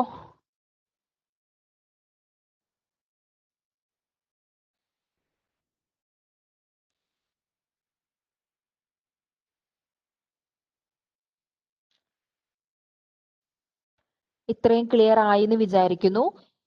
ഇനി ഇതിലൊരു ഇമ്പോർട്ടന്റ് കാര്യം പറയാം. ഇത് എവിടെയെങ്കിലും നോട്ട് ചെയ്ത് വെച്ചോ കേട്ടോ. ചേഞ്ച് ഇൻ അക്കൗണ്ടിങ് പ്രിൻസിപ്പിൾ എന്താണെന്ന് ഞാൻ പറഞ്ഞേ. ചേഞ്ച് ഇൻ അക്കൗണ്ടിങ് പ്രിൻസിപ്പിൾ എന്ന് വെച്ചാല് എന്താ? ഒരു US GAAP പ്രിൻസിപ്പിളിൽ നിന്ന് മറ്റൊരു US GAAP പ്രിൻസിപ്പിളിലേക്ക് മാറുന്നതിനെ ചേഞ്ച് ഇൻ അക്കൗണ്ടിങ് പ്രിൻസിപ്പിൾ എന്ന് പറയും. ഓക്കെ, ഇനി ഒരു നോൺ ഗ്യാപ്പിൽ നിന്ന്, അതായത് നോൺ ഗ്യാപ്പ് ഫോളോ ചെയ്യുന്നതിൽ നിന്ന് നമ്മൾ ഗ്യാപ്പിലേക്ക് മാറുന്നതിനെ എന്താ പറയുന്നത്? അതായത് നോൺ ജനറലി അക്സെപ്റ്റഡ് പ്രിൻസിപ്പിളിൽ നിന്ന് ജനറലി അക്സെപ്റ്റഡ് പ്രിൻസിപ്പിളിലേക്ക് മാറുന്നതിനെ എന്താ പറയുന്നത്? ഞാൻ പറഞ്ഞു തന്നിരുന്നു.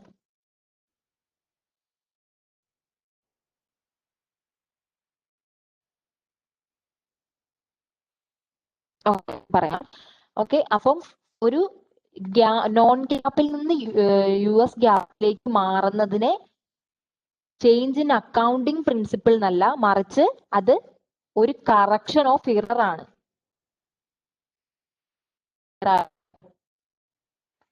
US ഗ്യാപ്പിൽ നിന്ന് മറ്റൊരു US ഗ്യാപ്പ് പ്രിൻസിപ്പിളിലേക്ക് മാറുന്നതിനെ ചേഞ്ച് ഇൻ അക്കൗണ്ടിങ് പ്രിൻസിപ്പിളിൽ നിന്നും ഒരു നോൺ ഗ്യാപ്പ് മെത്തേഡിൽ നിന്ന് ഗ്യാപ്പ് മെത്തേഡിലേക്ക്, അതായത് നോൺ ജനറലി അക്സെപ്റ്റഡ് പ്രിൻസിപ്പിളിൽ നിന്ന് generally accepted principle method correction of error ആണ്.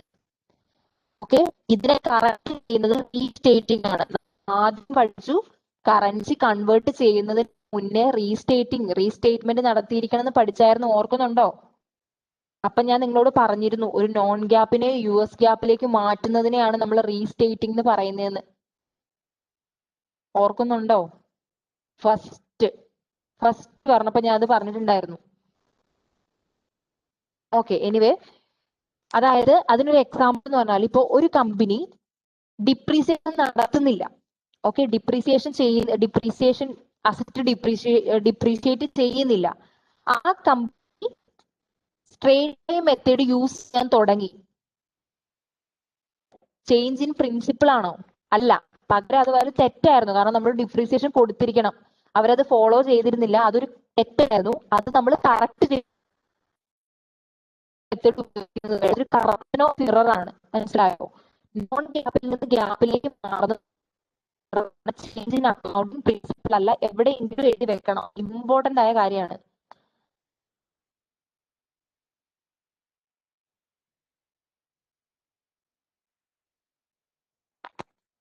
ആണോ?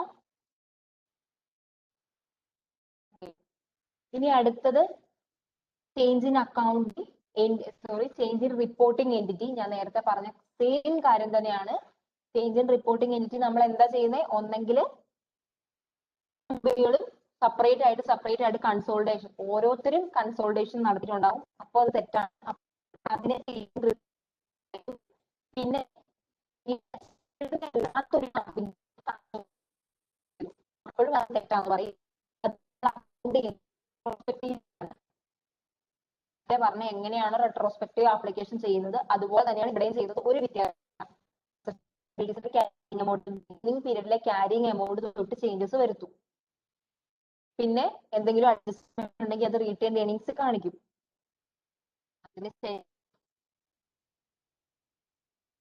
അതിനുശേഷം അത്രേ ഉള്ളൂ, വേറൊന്നുമില്ല. ഫിനാൻഷ്യൽ സ്റ്റേറ്റ്മെന്റ് ക്ലിയർ ആയോ? ചേഞ്ച് ഇൻ റിപ്പോർട്ടിംഗ് ക്ലിയർ ആയോ? അടുത്തത് കറക്ഷൻ ഓഫ് എറേഴ്സ്.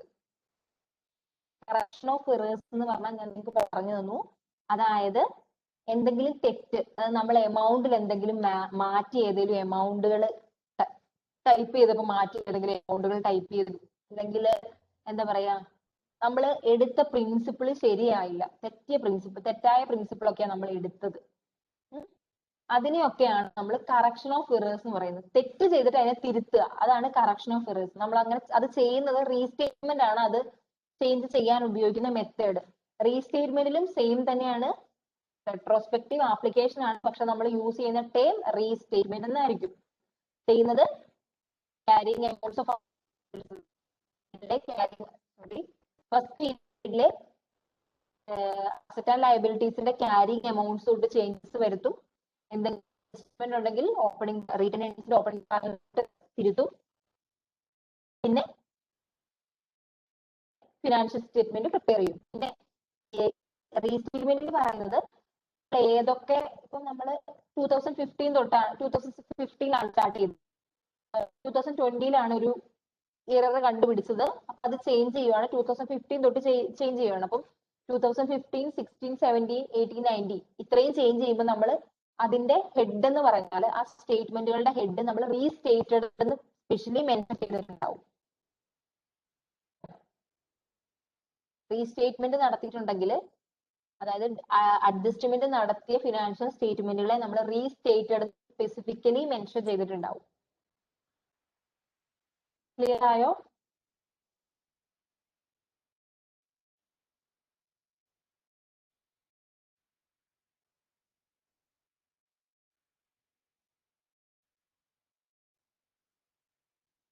ഇനി അടുത്തത് accounting changes in accounting estimate. നമ്മൾ എസ്റ്റിമേറ്റിൽ എന്തെങ്കിലും തെറ്റ് പറ്റിയാൽ, നമുക്കറിയാം എല്ലാ എസ്റ്റിമേഷനും നമുക്ക് കറക്റ്റ് ആവണമെന്നില്ല, ശരിയല്ലേ? അതായത് ഇപ്പോ അവിടെ എക്സാമ്പിൾ പറയുന്നുണ്ട്. ഒന്ന് എസ്റ്റിമേറ്റ് ചേഞ്ച് വരാനുള്ളത്, അതായത് നമ്മളിപ്പോ ഒരു ഞാൻ നേരത്തെ പറഞ്ഞ പോലെ ഒരു 5 ഇയർ ആണ് ഒരു അസറ്റിന്റെ വാല്യൂ എന്ന് ഓർത്ത് നമ്മൾ ഡിപ്രീസിയേഷൻ എസ്റ്റിമേറ്റ് ചെയ്തു. 5 കൊല്ലത്തേക്കുള്ള ഡിപ്രീസിയേഷൻ എത്രയാണ് നമ്മൾ എസ്റ്റിമേറ്റ് ചെയ്തു. പക്ഷെ പിന്നീട് പുതിയൊരു ഇൻഫർമേഷൻ കിട്ടുവാണ്, ആ അസറ്റിന്റെ വാല്യൂ 10 വർഷമാണ്, 10 വർഷമാണ്. സോ ഡിപ്രീസിയേഷൻ എസ്റ്റിമേറ്റ് ചെയ്ത എമൗണ്ടിൽ ചേഞ്ച് വന്നില്ലേ? അല്ലെങ്കിൽ ഇതുപോലെ തന്നെ വാറന്റി കോസ്റ്റ്, ഞാൻ നേരത്തെ പറഞ്ഞ വാറന്റി കോസ്റ്റ് എസ്റ്റിമേഷൻ, ഇങ്ങനെയൊക്കെ വരുന്നത് നമ്മൾ എസ്റ്റിമേഷനെയാണ് നമ്മൾ ചേഞ്ചസ് ഇൻ അക്കൗണ്ടിങ് എസ്റ്റിമേറ്റ് എന്ന് പറയുന്നത്. ഇത് നമ്മൾ ട്രീറ്റ് ചെയ്യുന്നത് പ്രോസ്പെക്റ്റീവ്ലി, അതായത് പ്രോസ്പെക്റ്റീവ് ആപ്ലിക്കേഷൻ ആണ്. ഇതിന് പ്രോസ്പെക്റ്റീവ് അഡ്ജസ്റ്റ്മെന്റ് ആണ് ചെയ്യുന്നത്. അതായത് ഇപ്പം ഈ ഇയറിനെ മാത്രം, കറണ്ട് രണ്ട് തരത്തിലാണ്. ഒന്ന് കറണ്ട് ഇയറിനെ മാത്രം അഫക്ട് ചെയ്യുന്ന കാര്യമാണെങ്കിൽ നമ്മൾ കറണ്ട് ഇയറിൽ മാത്രമേ ചേഞ്ച് വരുത്തുള്ളൂ. ഓക്കെ, കറണ്ട് ഇയറിൽ മാത്രം അഫക്ട് ചെയ്യുന്ന കാര്യമാണ് നമ്മൾ കറണ്ട് ഇയറിൽ മാത്രം ചേഞ്ച് വരുത്തും. ഇനി അല്ല ഇത് ഫ്യൂച്ചറിനെയും അഫക്ട് ചെയ്യുന്നതാണെന്നെങ്കിൽ, ഫ്യൂച്ചറിനെ അഫക്ട് ചെയ്യുന്ന കാര്യമാണെങ്കിൽ നമ്മൾ ഫ്യൂച്ചറിലും ഇത് വെച്ചിട്ടായിരിക്കും ഫോളോ ചെയ്യുന്നത്. ക്ലിയർ ആയോ? അല്ലാതെ പ്രിയർ പീരീഡിലെ ഫിനാൻഷ്യൽ സ്റ്റേറ്റ്മെന്റിലോ റീറ്റെയിൻഡ് ഏർണിംഗ്സിലോ ഒന്നും നമ്മൾ ഒരു എഫക്റ്റും ഇതിനില്ല. കറണ്ട് പീരീഡും പിന്നെ മുന്നോട്ടുള്ള പീരീഡിൽ ഇത് എഫക്ട് ചെയ്യുന്നുണ്ടെങ്കിൽ മുന്നോട്ടുള്ള പീരീഡിൽ മാത്രമേ നമ്മൾ ചേഞ്ചസ് വരുത്തുള്ളൂ. ക്ലിയർ ആണോ?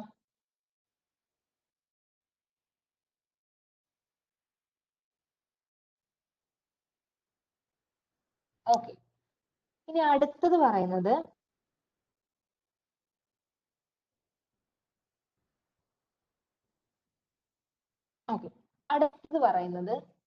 a change in accounting estimate affected by a change in accounting principle. അതായത് അക്കൗണ്ടിങ് പ്രിൻസിപ്പിൾ ഒരു ചേഞ്ച് വരുത്തിയത് കൊണ്ട് എസ്റ്റിമേറ്റിൽ ചേഞ്ചസ് ഉണ്ടാവും ചില സാഹചര്യത്തിൽ. ഓക്കെ, അതായത് ഇപ്പൊ നമ്മൾ ഇത്രയും കാലം സ്ട്രേറ്റ് ലൈൻ മെത്തേഡ് ഫോളോ ചെയ്തുകൊണ്ടിരുന്ന ഒരു കമ്പനി, ആ കമ്പനി മറ്റൊരു മെത്തേഡിലേക്ക്, അതായത് ഡിമിനിഷിംഗ് ബാലൻസിലേക്ക് മാറുവാണെങ്കിൽ നമുക്കറിയാം ഡിപ്രീസിയേഷൻ എമൗണ്ട് ചേഞ്ച് വരില്ലേ? നേരത്തെക്കാളും കൂടുതലായിരിക്കില്ലേ ഡിപ്രീസിയേഷൻ എമൗണ്ട് വരിക?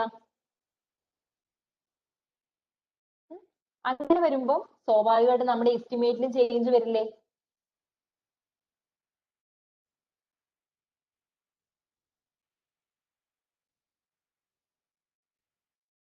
ഓക്കെ, അതായത് അങ്ങനെ ഒരു കേസ് വരുവാന്ന് വിചാരിക്കാം. അങ്ങനെ ഒരു കേസ് വരുവാണ്, അതായത് ഇപ്പൊ നമ്മള് എന്താ പറയുക, അക്കൗണ്ടിങ് പ്രിൻസിപ്പിളിൽ ചേഞ്ച് വന്നപ്പോൾ നമ്മുടെ എസ്റ്റിമേറ്റിൽ ചേഞ്ചസ് വരുവാണ്. എസ്റ്റിമേറ്റിൽ ചേഞ്ചസ് വരുവാണെങ്കിൽ നമ്മളെ എസ്റ്റിമേറ്റ്സ് ഒക്കെ റിവൈസ് ചെയ്യേണ്ടി വരുവാണെങ്കിൽ നമ്മൾ അതിനെ ചേഞ്ച് ഇൻ അക്കൗണ്ടിങ് എസ്റ്റിമേറ്റ് ആയിട്ടാണ് ട്രീറ്റ് ചെയ്യുന്നത്, അല്ലാതെ ചേഞ്ച് ഇൻ അക്കൗണ്ടിങ് പ്രിൻസിപ്പിൾ ആയിട്ടല്ല. അതായത് അക്കൗണ്ടിങ് പ്രിൻസിപ്പിൾ എന്തെങ്കിലും ചേഞ്ച് വന്നത് കാരണം നമ്മുടെ അക്കൗണ്ടിങ് എസ്റ്റിമേറ്റ് ചേഞ്ചസ് വന്നു. അതായത് നമുക്ക് നമ്മുടെ എസ്റ്റിമേറ്റ് റിവൈസ് ചെയ്യേണ്ടി വന്നിട്ടുണ്ടെങ്കിൽ, എസ്റ്റിമേറ്റ് റിവൈസ് ചെയ്യണം, തന്നെ നമ്മൾ അത് ചേഞ്ച് ഇൻ അക്കൗണ്ടിങ് എസ്റ്റിമേറ്റ് ആയിട്ടായിരിക്കും ട്രീറ്റ് ചെയ്യുന്നത്, change in accounting principle ആയിട്ടായിരിക്കില്ല.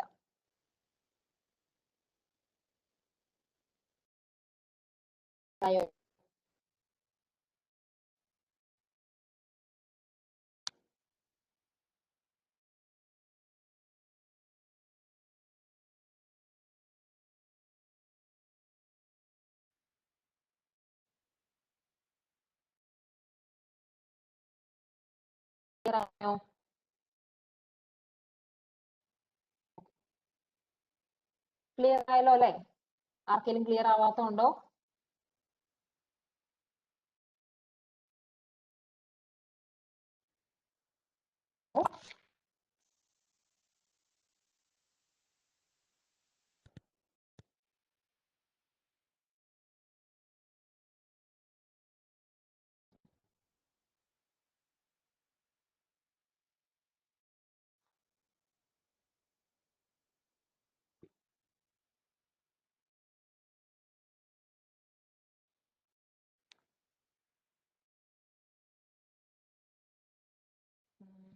Okay, so ഒന്ന് ഈ ക്വസ്റ്റ്യൻ ഏതാ വരുന്നതെന്ന് നോക്കി.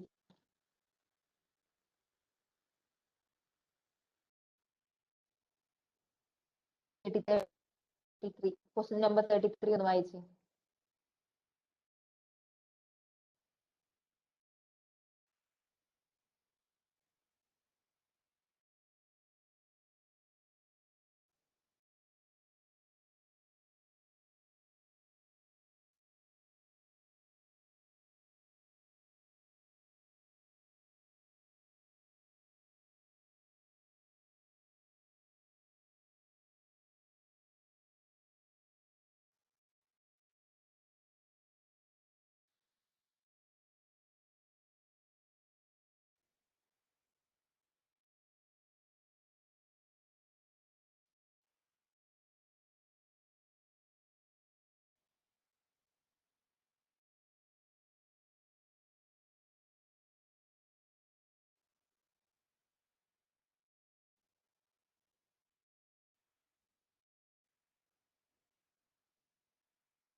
ഇതും കൂടെ ഈ 34 കൂടെ നോക്കി.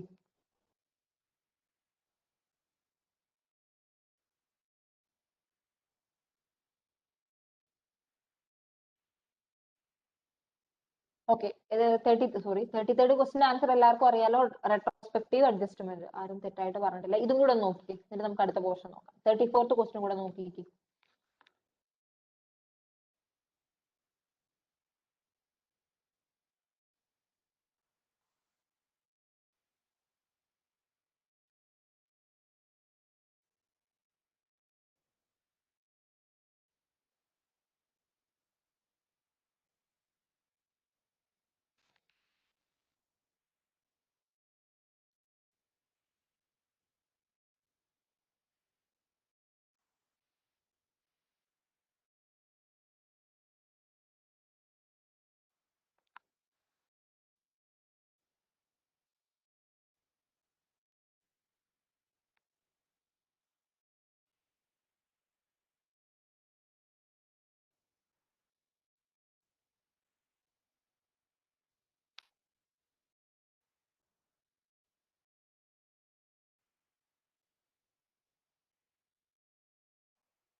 ഓക്കെ, ഏതായാലും കുറച്ച് ആൾക്കാര് കറക്റ്റ് ആയിട്ട് പറഞ്ഞു. എനിക്ക് തോന്നുന്നു ഒരാളോ രണ്ടാളാണ് തെറ്റിച്ചു.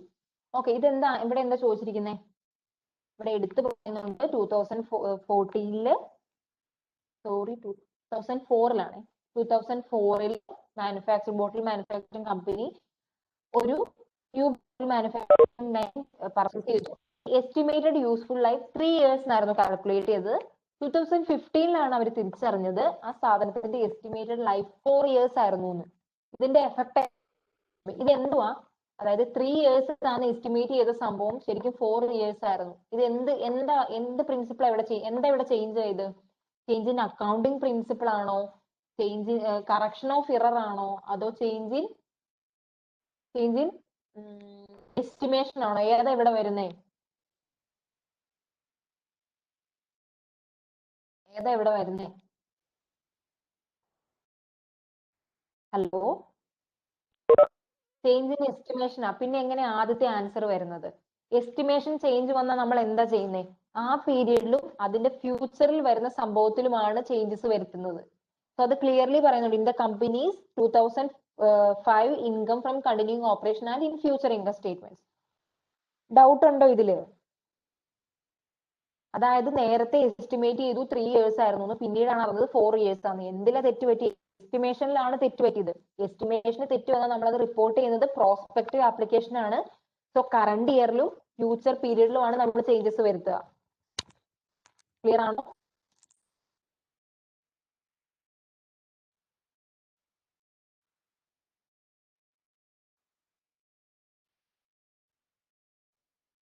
സോ നമുക്ക് അടുത്തത് നോക്കാം.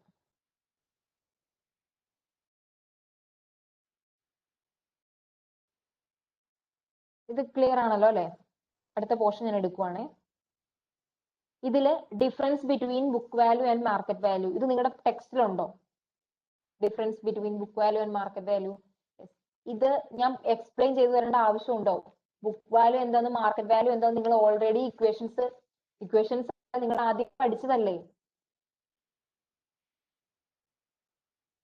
നിങ്ങൾ മാർക്കറ്റ് വാല്യൂ ബുക്ക് വാല്യൂ റേഷ്യോസും കാര്യങ്ങളും ഒക്കെ നേരത്തെ മുന്നേ പഠിച്ചതല്ലേ? ഇത് പിന്നെ റിപ്പീറ്റ് ചെയ്യേണ്ട ആവശ്യമുണ്ടോ? പഠിച്ചതുകൊണ്ട് ഞാനിത് നോക്കിയിട്ടില്ല.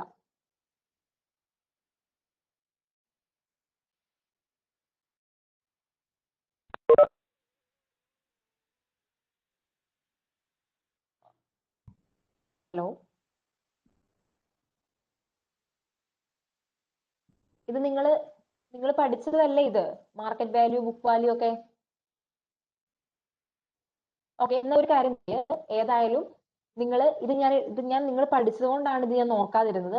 ഒരു കാര്യം ചെയ്യും, നിങ്ങൾ എന്തായാലും ഇത് വായിക്ക്.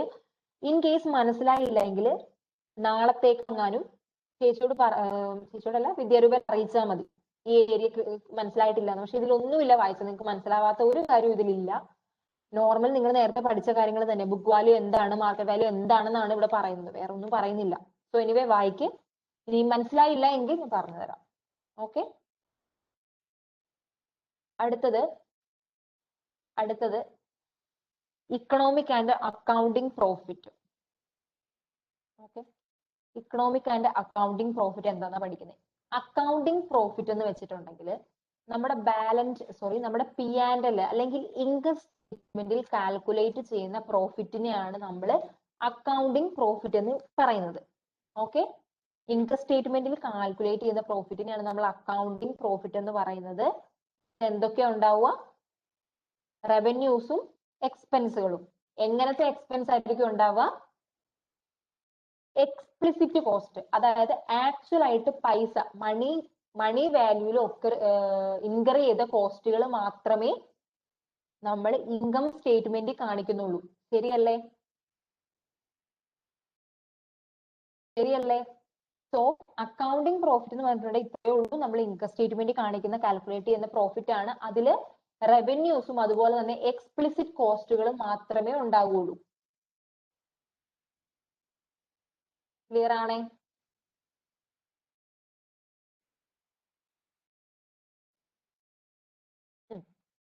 ഇനി ഇക്കണോമിക് പ്രോഫിറ്റ് എന്താ?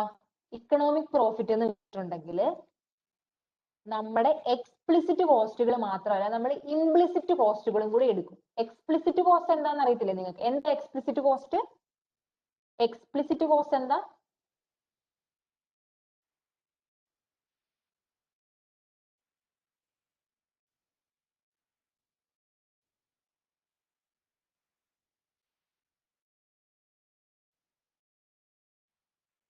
എക്സ്പ്ലിസിറ്റ് കോസ്റ്റ് എന്ന് പറഞ്ഞാൽ ആക്ച്വൽ കോസ്റ്റ്, മണി ടേംസിലുള്ള കോസ്റ്റിനെയാണ് നമ്മൾ എക്സ്പ്ലിസിറ്റ് കോസ്റ്റ് എന്ന് പറയുന്നത്. അതായത് പൈസ നമ്മുടെ കയ്യിൽ നിന്ന് പോയി അങ്ങനെയുള്ള കോസ്റ്റുകളെ. ഓക്കെ, അതിനെയാണ് നമ്മൾ എക്സ്പ്ലിസിറ്റ് കോസ്റ്റ്. ഇംപ്ലിസിറ്റ് കോസ്റ്റ് എന്ന് വെച്ചാൽ എന്താ?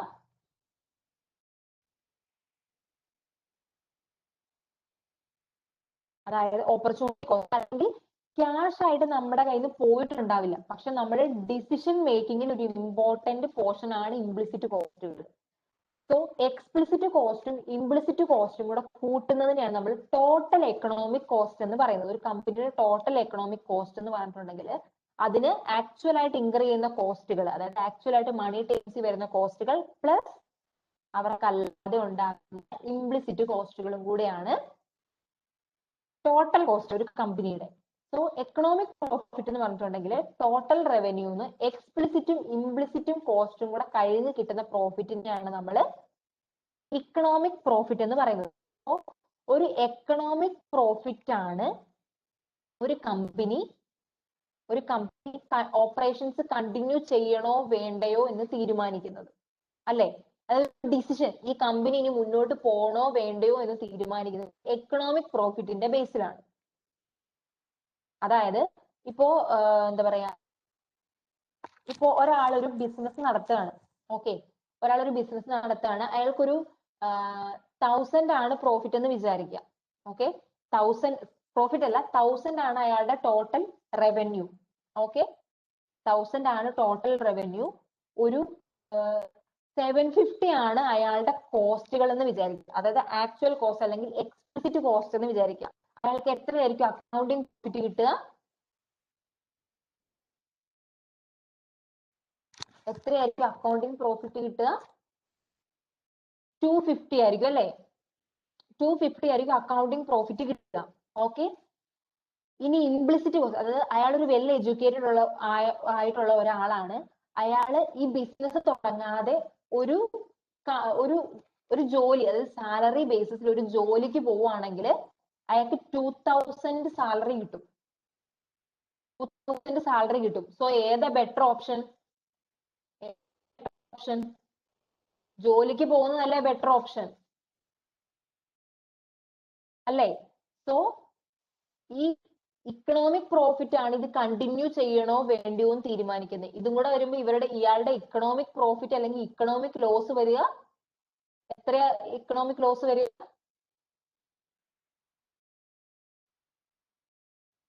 നെഗറ്റീവിലോട്ട്. ലോസ് അല്ല വരുന്നത്, എക്കണോമിക് പ്രോഫിറ്റ് അല്ല, എക്കണോമിക് ലോസ് ആ വരിക, നെഗറ്റീവിലോട്ട് വരും. സോ ഇറ്റ് ഈസ് ബെറ്റർ അത് നിർത്തിയിട്ട് അയാൾ ഇത് നിർത്തുന്നതാണ്, നിർത്തിയിട്ട് മറ്റേ ജോലിക്ക് പോകുന്നതാണ് ബെസ്റ്റ്.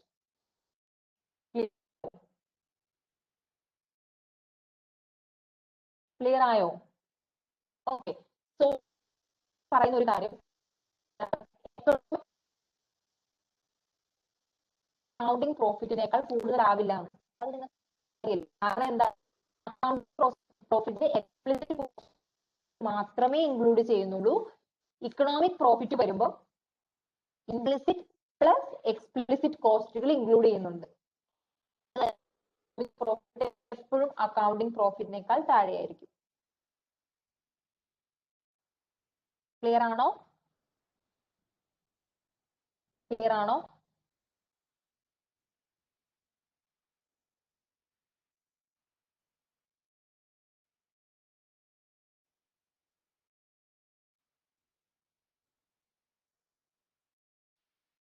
ഓക്കെ. സോ ഇത് ക്ലിയർ ആയെന്ന് വിചാരിക്കുന്നു. ഇനി ഇംപ്ലിസിറ്റ് കോസ്റ്റുകൾ ഏതൊക്കെയാണെന്ന് ഇവിടെ പറയും. ഒന്നാമത്തത് ഇൻട്രസ്റ്റ് ലോസ്റ്റ്. ഇൻട്രസ്റ്റ് ലോസ്റ്റ് എന്ന് വെച്ചാൽ എന്താ? ഇൻട്രസ്റ്റ് ലോസ്റ്റ് അതായത് ഒരു ബിസിനസ് തുടങ്ങുന്നതിന് പകരം ഈ എമൗണ്ട് ഒരു ബാങ്കിൽ ഇൻവെസ്റ്റ് ചെയ്തിരുന്നെങ്കിൽ കിട്ടുമായിരുന്ന ഇൻട്രസ്റ്റ്. ഓക്കെ, അതൊരു ഇംപ്ലിസിറ്റ് കോസ്റ്റ് ആണ് അല്ലേ? അതായത് നമ്മൾ ഇവിടെ ഇൻവെസ്റ്റ് ചെയ്യുന്നതിന് വരെ ആ എമൗണ്ട് വേറെ എവിടെയെങ്കിലും ഇട്ടിരുന്നെങ്കിൽ കിട്ടായിരുന്ന, പക്ഷെ നമുക്ക് കിട്ടുന്നില്ല. നമ്മൾ ബിസിനസ്സിൽ ഇൻവെസ്റ്റ് ചെയ്തു, പക്ഷെ ഇൻസ്റ്റെഡ് ഓഫ് ഇതിന് പകരം നമ്മൾ വേറൊരു സ്ഥലത്ത് ഇൻവെസ്റ്റ് ചെയ്തിരുന്നെങ്കിൽ അതിൽ നിന്ന് കിട്ടുന്ന ഏണിങ്സ്, അതാണ് ഇൻട്രസ്റ്റ് ലോസ് എന്ന് പറയുന്നത്, അല്ലെങ്കിൽ ഇംപ്ലിസിറ്റ് കോസ്റ്റ്. ക്ലിയർ ആയോ? ഓക്കെ.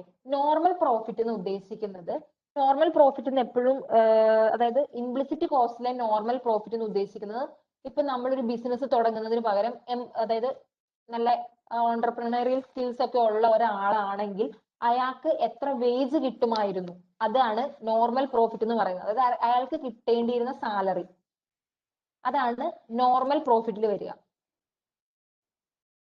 ഓക്കെ. ഓക്കെ. ഇനി ഇക്കണോമിക് ഡിപ്രീസിയേഷൻ. ഇക്കണോമിക് ഡിപ്രീസിയേഷൻ എന്ന് പറഞ്ഞിട്ടുണ്ടെങ്കിൽ ഇക്കണോമിക് ഡിപ്രീസിയേഷനും അക്കൗണ്ടിങ് ഡിപ്രീസിയേഷനും വ്യത്യാസമുണ്ട്. അക്കൗണ്ടിങ് ഡിപ്രീസിയേഷൻ എന്ന് പറഞ്ഞാൽ നമ്മൾ നോർമലി കാൽക്കുലേറ്റ് ചെയ്യാറില്ലേ, അതായത് കമ്പനിയുടെ അസറ്റിന്റെ കോസ്റ്റും അതിന്റെ യൂസ്ഫുൾ ലൈഫും വെച്ച് നമ്മൾ കാൽക്കുലേറ്റ് ചെയ്യുന്നതാണ് അക്കൗണ്ടിങ് ഡിപ്രീസിയേഷൻ. ഇക്കണോമിക് ഡിപ്രീസിയേഷൻ ആ ഒരു അസറ്റിന്റെ മാർക്കറ്റ് വാല്യൂ ഡിഫറൻസിനെയാണ് നമ്മൾ ഇക്കണോമിക് ഡിപ്രീസിയേഷൻ എന്ന് പറയുന്നത്. ക്ലിയർ ആയോ?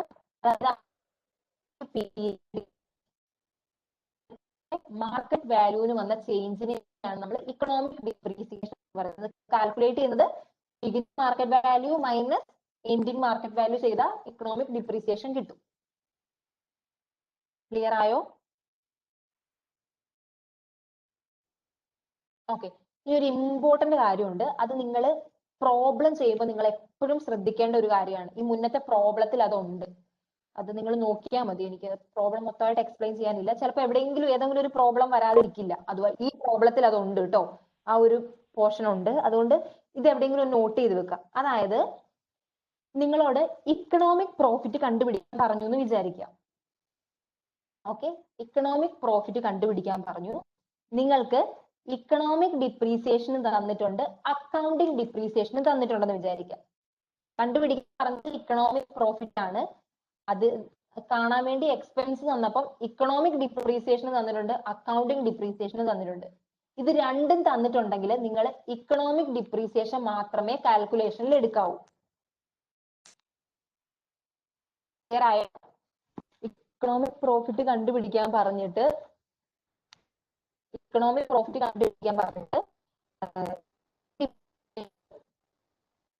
അക്കൗണ്ടിങ് ഡിപ്രീസിയേഷൻ നമ്മുടെ കാൽക്കുലേഷൻ ഡിപ്രീസിയേഷൻ എടുക്കാവുള്ളൂ. ഒരു കേസ്. ഇനി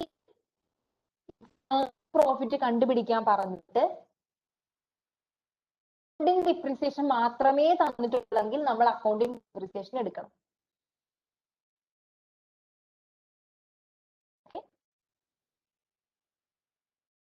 കാരണം പറയുന്നത് ഈ ഇക്കണോമിക് ഡിപ്രീസിയേഷനിൽ അക്കൗണ്ടിങ് ഡിപ്രീസിയേഷനും കൂടി ഇൻക്ലൂഡഡ് ആണെന്നാണ് പറയുന്നത്. അതുകൊണ്ടാണ് അങ്ങനെ ചെയ്യുന്നത്. ഞാൻ ടെക്നിക്കൽ ആയിട്ട് നിങ്ങൾക്കൊന്ന് ഐഡിയ തന്നതാണ്. ക്ലിയർ ആയോ?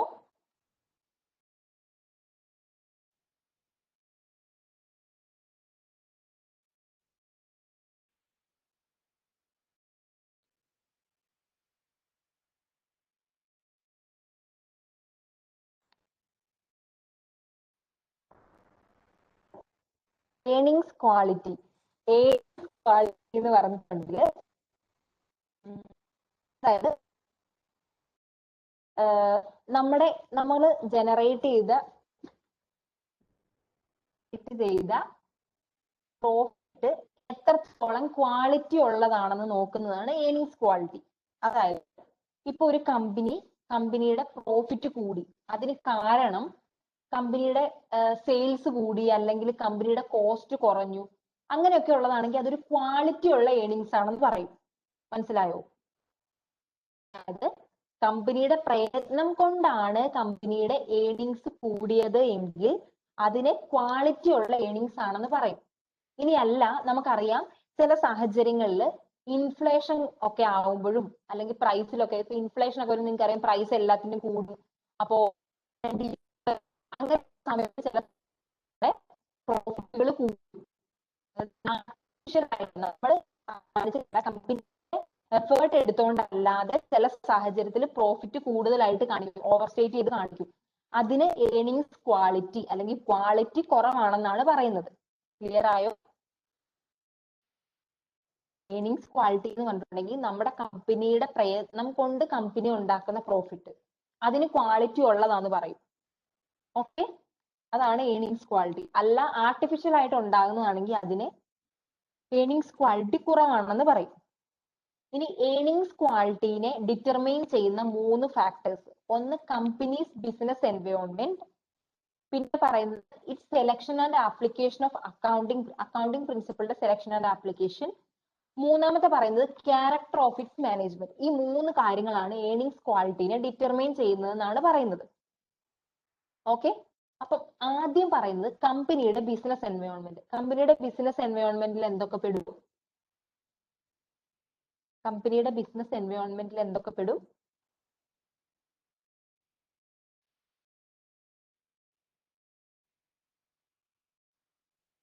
ഓക്കെ, അതായത് കമ്പനിയുടെ കോമ്പറ്റീറ്റേഴ്സ് വരും, അല്ലെങ്കിൽ കോമ്പറ്റീറ്റീവ് എൻവയോൺമെന്റ്സ് വരും.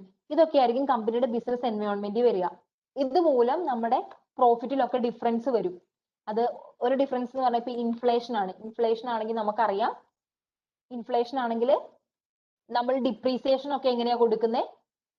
നിങ്ങൾക്ക് ഞാനത് ഓൾറെഡി പറഞ്ഞതാ ഡിപ്രീസിയേഷന്റെ കാര്യം. അതായത് ഡിപ്രീസിയേഷൻ നമ്മൾ മുന്നത്തെ കോസ്റ്റ് വെച്ചിട്ടായിരിക്കും കൊടുക്കുന്നത്, അതുകൊണ്ട് ഡിപ്രീസിയേഷൻ കുറവായിരിക്കും കൊടുക്കുന്നത്. സോ പ്രോഫിറ്റ് ഓവർ സ്റ്റേറ്റ് ചെയ്ത് കാണിക്കും. ഇത് ഒറിജിനൽ പ്രോഫിറ്റ് ആണോ? അല്ല, പ്രോഫിറ്റ് ഓവർ സ്റ്റേറ്റ് ചെയ്ത് കാണിക്കും. അങ്ങനെ ഓവർ സ്റ്റേറ്റ് ചെയ്ത് കാണിക്കുമ്പോൾ ഏണിങ്സ് ക്വാളിറ്റി കുറവായിരിക്കും. ഓക്കെ, സോ ഈ ബിസിനസ് എൻവയോൺമെന്റ് വരുന്ന ചേഞ്ചസ് പ്രോഫിറ്റിനെ അഫക്ട് ചെയ്യും. അത് എങ്ങനെയാ അഫക്ട് ചെയ്യുന്നത്? ഇപ്പൊ ഇൻഫ്ലേഷൻ ആണെങ്കിൽ എങ്ങനെ പ്രോഫിറ്റ് ഓവർ സ്റ്റേറ്റ് ചെയ്ത് കാണിക്കും. അപ്പൊ പറയാം, ഇനി പൊളിറ്റിക്കൽ ഇവന്റ്സ് അല്ലെങ്കിൽ എന്താ പറയാ, കമ്പനിയുടെ ഗവൺമെന്റ് എടുക്കുന്ന ആക്ഷൻസ് ഒക്കെ കമ്പനിയുടെ പ്രോഫിറ്റിനെ അഫക്ട് ചെയ്യാം. അല്ലെങ്കിൽ എന്താ പറയാ, കസ്റ്റംസ്, അതായത് ഓരോ ആൾക്കാർ ഫോളോ ചെയ്യുന്ന ട്രഡീഷൻസ്, അതൊക്കെ നമ്മുടെ കമ്പനിയുടെ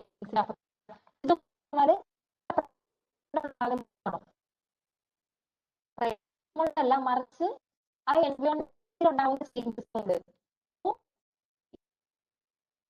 ഏണിങ്സ് ക്വാളിറ്റി കൂട്ടില്ല.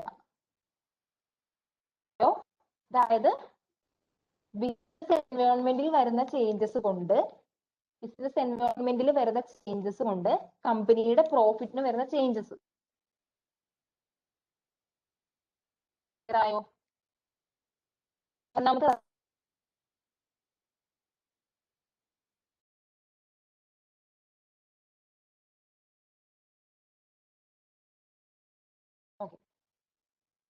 ഒരു എടുത്തു പറയുന്ന ഒരു കാര്യം, അതായത് ഇങ്ങനത്തെ ബിസിനസ്, അതായത് ഈ ബിസിനസ്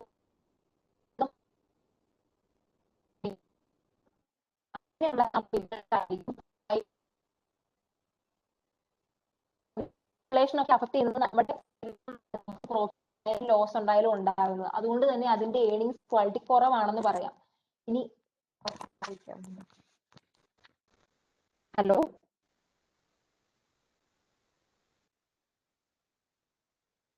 ഹലോ,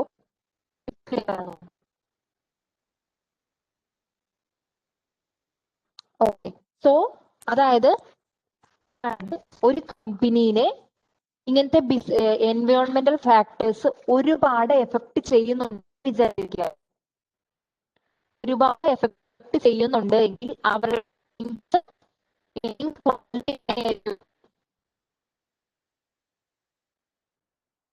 കുറവായിരിക്കും. ഇനി അല്ല ഇങ്ങനത്തെ ഫാക്ടേഴ്സ് ചെയ്യുന്നില്ല, ലെസ് വൾണറബിൾ ആണെങ്കിൽ അവർ ക്വാളിറ്റി കൂടുതലായിരിക്കും. ക്ലിയർ ആയോ?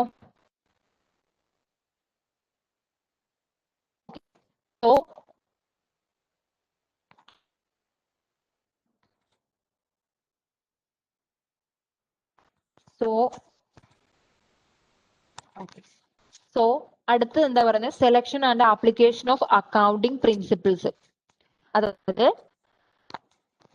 അതായത് അക്കൗണ്ടിങ് പ്രിൻസിപ്പിൾസ് കൊണ്ട്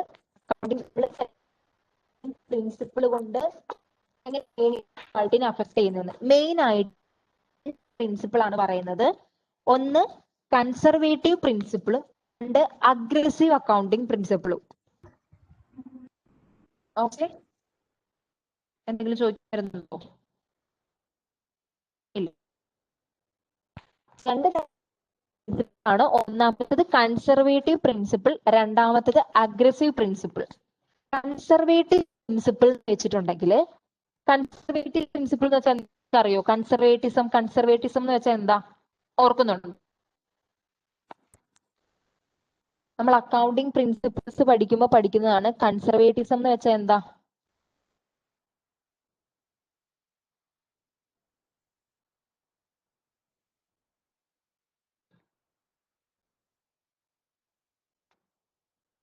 ഹലോ, കേൾക്കുന്നില്ലേ?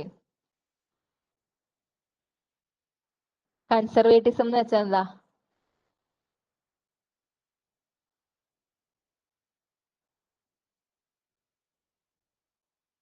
ഓക്കെ, നിങ്ങൾ റെസ്പോണ്ട് ചെയ്യാത്ത എന്താ? കേൾക്കുന്നില്ലേ?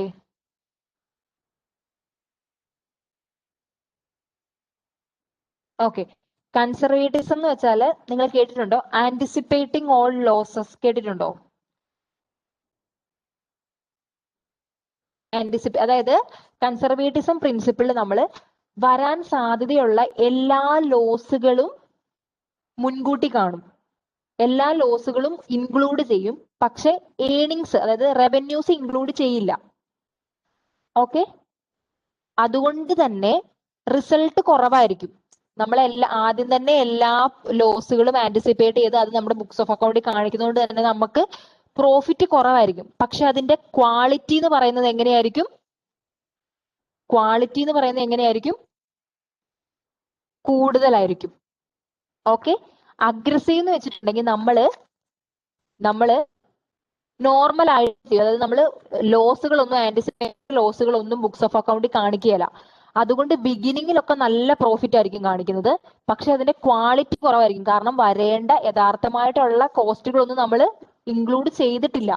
ഇൻക്ലൂഡ് ചെയ്യാതെ നമ്മൾ അക്കൗണ്ട്സ് പ്രിപ്പയർ ചെയ്യുന്നത്. അതുകൊണ്ട് തന്നെ ഏണിങ്സ് കൂടുതലായിരിക്കും, പക്ഷെ ക്വാളിറ്റി കുറവായിരിക്കും.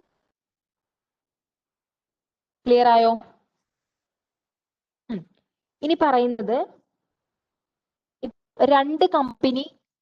നമ്മളൊരു രണ്ട് കമ്പനീനെ കമ്പയർ ചെയ്യണമെന്ന് വിചാരിക്കാം. നമുക്ക് ക്വാളിറ്റി കമ്പയർ ചെയ്യണമെങ്കിൽ രണ്ട് പോളിസീസ് ഫോളോ ചെയ്യുന്ന കമ്പനിയുടെ, അതായത് ഒരു കൺസർവേറ്റിസം ഫോളോ ചെയ്യുന്നതും ഒരു അഗ്രസീവ് ഫോളോ ചെയ്യുന്നതും തമ്മിൽ നമുക്ക് കമ്പയർ ചെയ്യാൻ പറ്റുമോ? കമ്പയർ ചെയ്യാൻ പറ്റില്ല. നമുക്ക് അങ്ങനെ കമ്പയർ ചെയ്യണമെന്നുണ്ടെങ്കിൽ കൺസർവേറ്റിസത്തെ ഒന്നെങ്കിൽ അഗ്രസീവിനെ കൺസർവേറ്റീവ് ആക്കി രണ്ട് ഫോർമാറ്റിൽ മാത്രമേ നമുക്ക്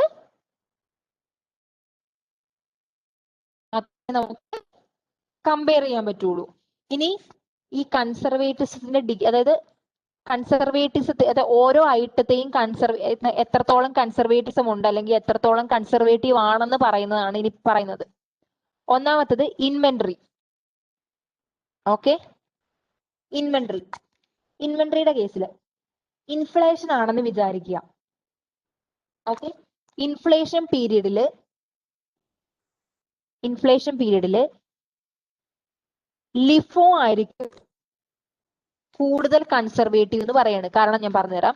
ലിഫോ എന്ന് പറഞ്ഞാൽ എന്താ? ലാസ്റ്റ് വരുന്നതായിരിക്കും ഫസ്റ്റ് പോകുന്നത്. ശരിയല്ലേ?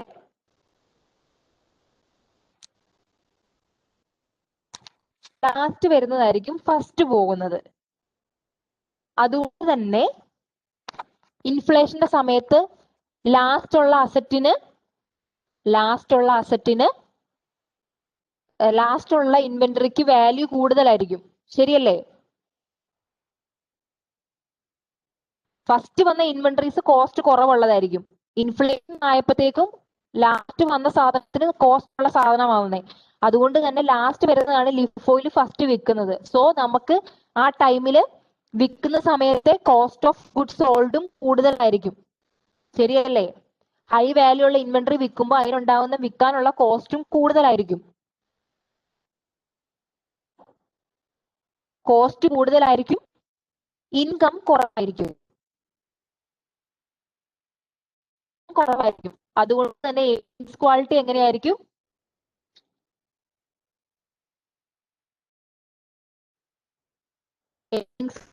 എങ്ങനെയായിരിക്കും?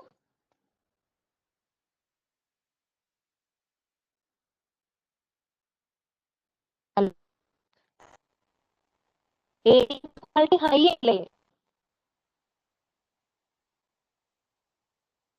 ക്വാളിറ്റി ഹൈ അല്ലേ? പ്രൈസ് റൈസ് ചെയ്യുന്ന ടൈം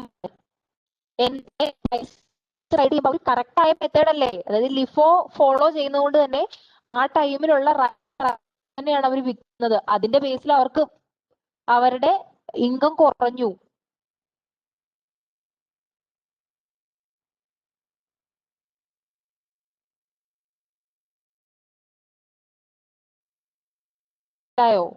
അതായത് എപ്പോഴും ഇൻകം കുറയുന്നതായിരിക്കും കൂടുതൽ കൺസർവേറ്റിസം വരുന്നത്.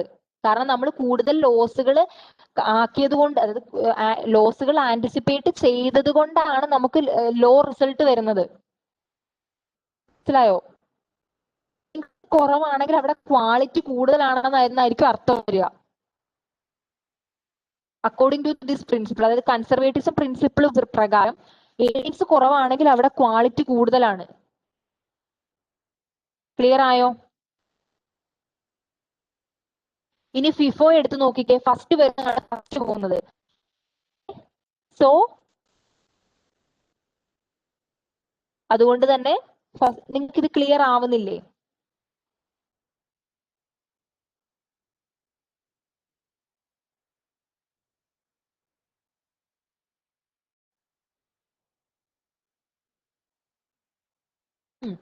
അതായത് ലാസ്റ്റ് ഫസ്റ്റ് വന്നതാണ് നമ്മൾ ഫസ്റ്റ് വിൽക്കുന്നത്. സോ ഫസ്റ്റ് വന്ന ഐറ്റത്തിന് പ്രൈസ് കുറവായിരിക്കും. ഇൻഫ്ലേഷൻ ആകുമ്പോൾ പ്രൈസ് കൂടും. സോ ഇൻഫ്ലേഷന്റെ സമയത്ത് നമ്മൾ ഫിഫോ മെത്തേഡ് ആണ് യൂസ് ചെയ്യുന്നത് എങ്കിൽ നമ്മൾ വിൽക്കുന്നത് പ്രൈസ് കുറഞ്ഞ ഇൻവെന്ററി ആയിരിക്കും. അതുകൊണ്ട് തന്നെ കോസ്റ്റ് ഓഫ് ഗുഡ്സ് സോൾഡ് കുറവായിരിക്കും, ഇൻകം കൂടുതലായിട്ട് കാണിക്കും. ഏർണിങ്സ് ക്വാളിറ്റി എങ്ങനെയായിരിക്കും? ലോ ആയിരിക്കും. ഇത് ലീസ്റ്റ് കൺസർവേറ്റീവ് മെത്തേഡ് ആയിരിക്കും ഫിഫോ, അല്ലെ? ഇൻഫ്ലേഷന്റെ സമയത്ത് ഫിഫോ ലീസ്റ്റ് കൺസർവേറ്റീവ് മെത്തേഡ് ആയിരിക്കും. ഇനി നേരെ തിരിച്ച് ഡിഫ്ലേഷൻ എടുത്തു നോക്കിക്കേ.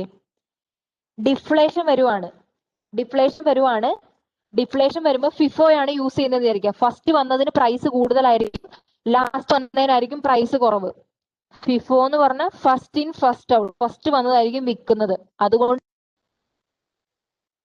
അതുകൊണ്ട് തന്നെ കോസ്റ്റ് കൂടുതലായിരിക്കും, ഇൻകം കുറവായിരിക്കും, ഏർണിങ്സ് ക്വാളിറ്റി എങ്ങനെയായിരിക്കും?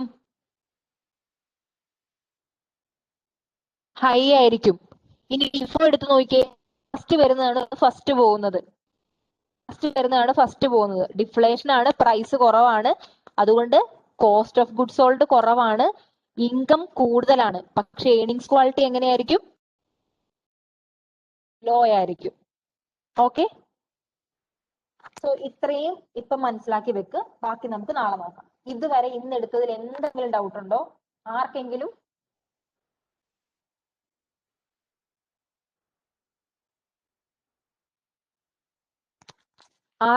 എന്തെങ്കിലും ഡൗട്ട് ഉണ്ടോ ഇന്ന് എടുത്തതില്? ഓക്കെ, സോ നമുക്ക് ഇന്ന് വൈൻഡ് അപ്പ് ചെയ്യാം. നാളെ തൊട്ട് ബാക്കി സ്റ്റാർട്ട്. Okay, thank you.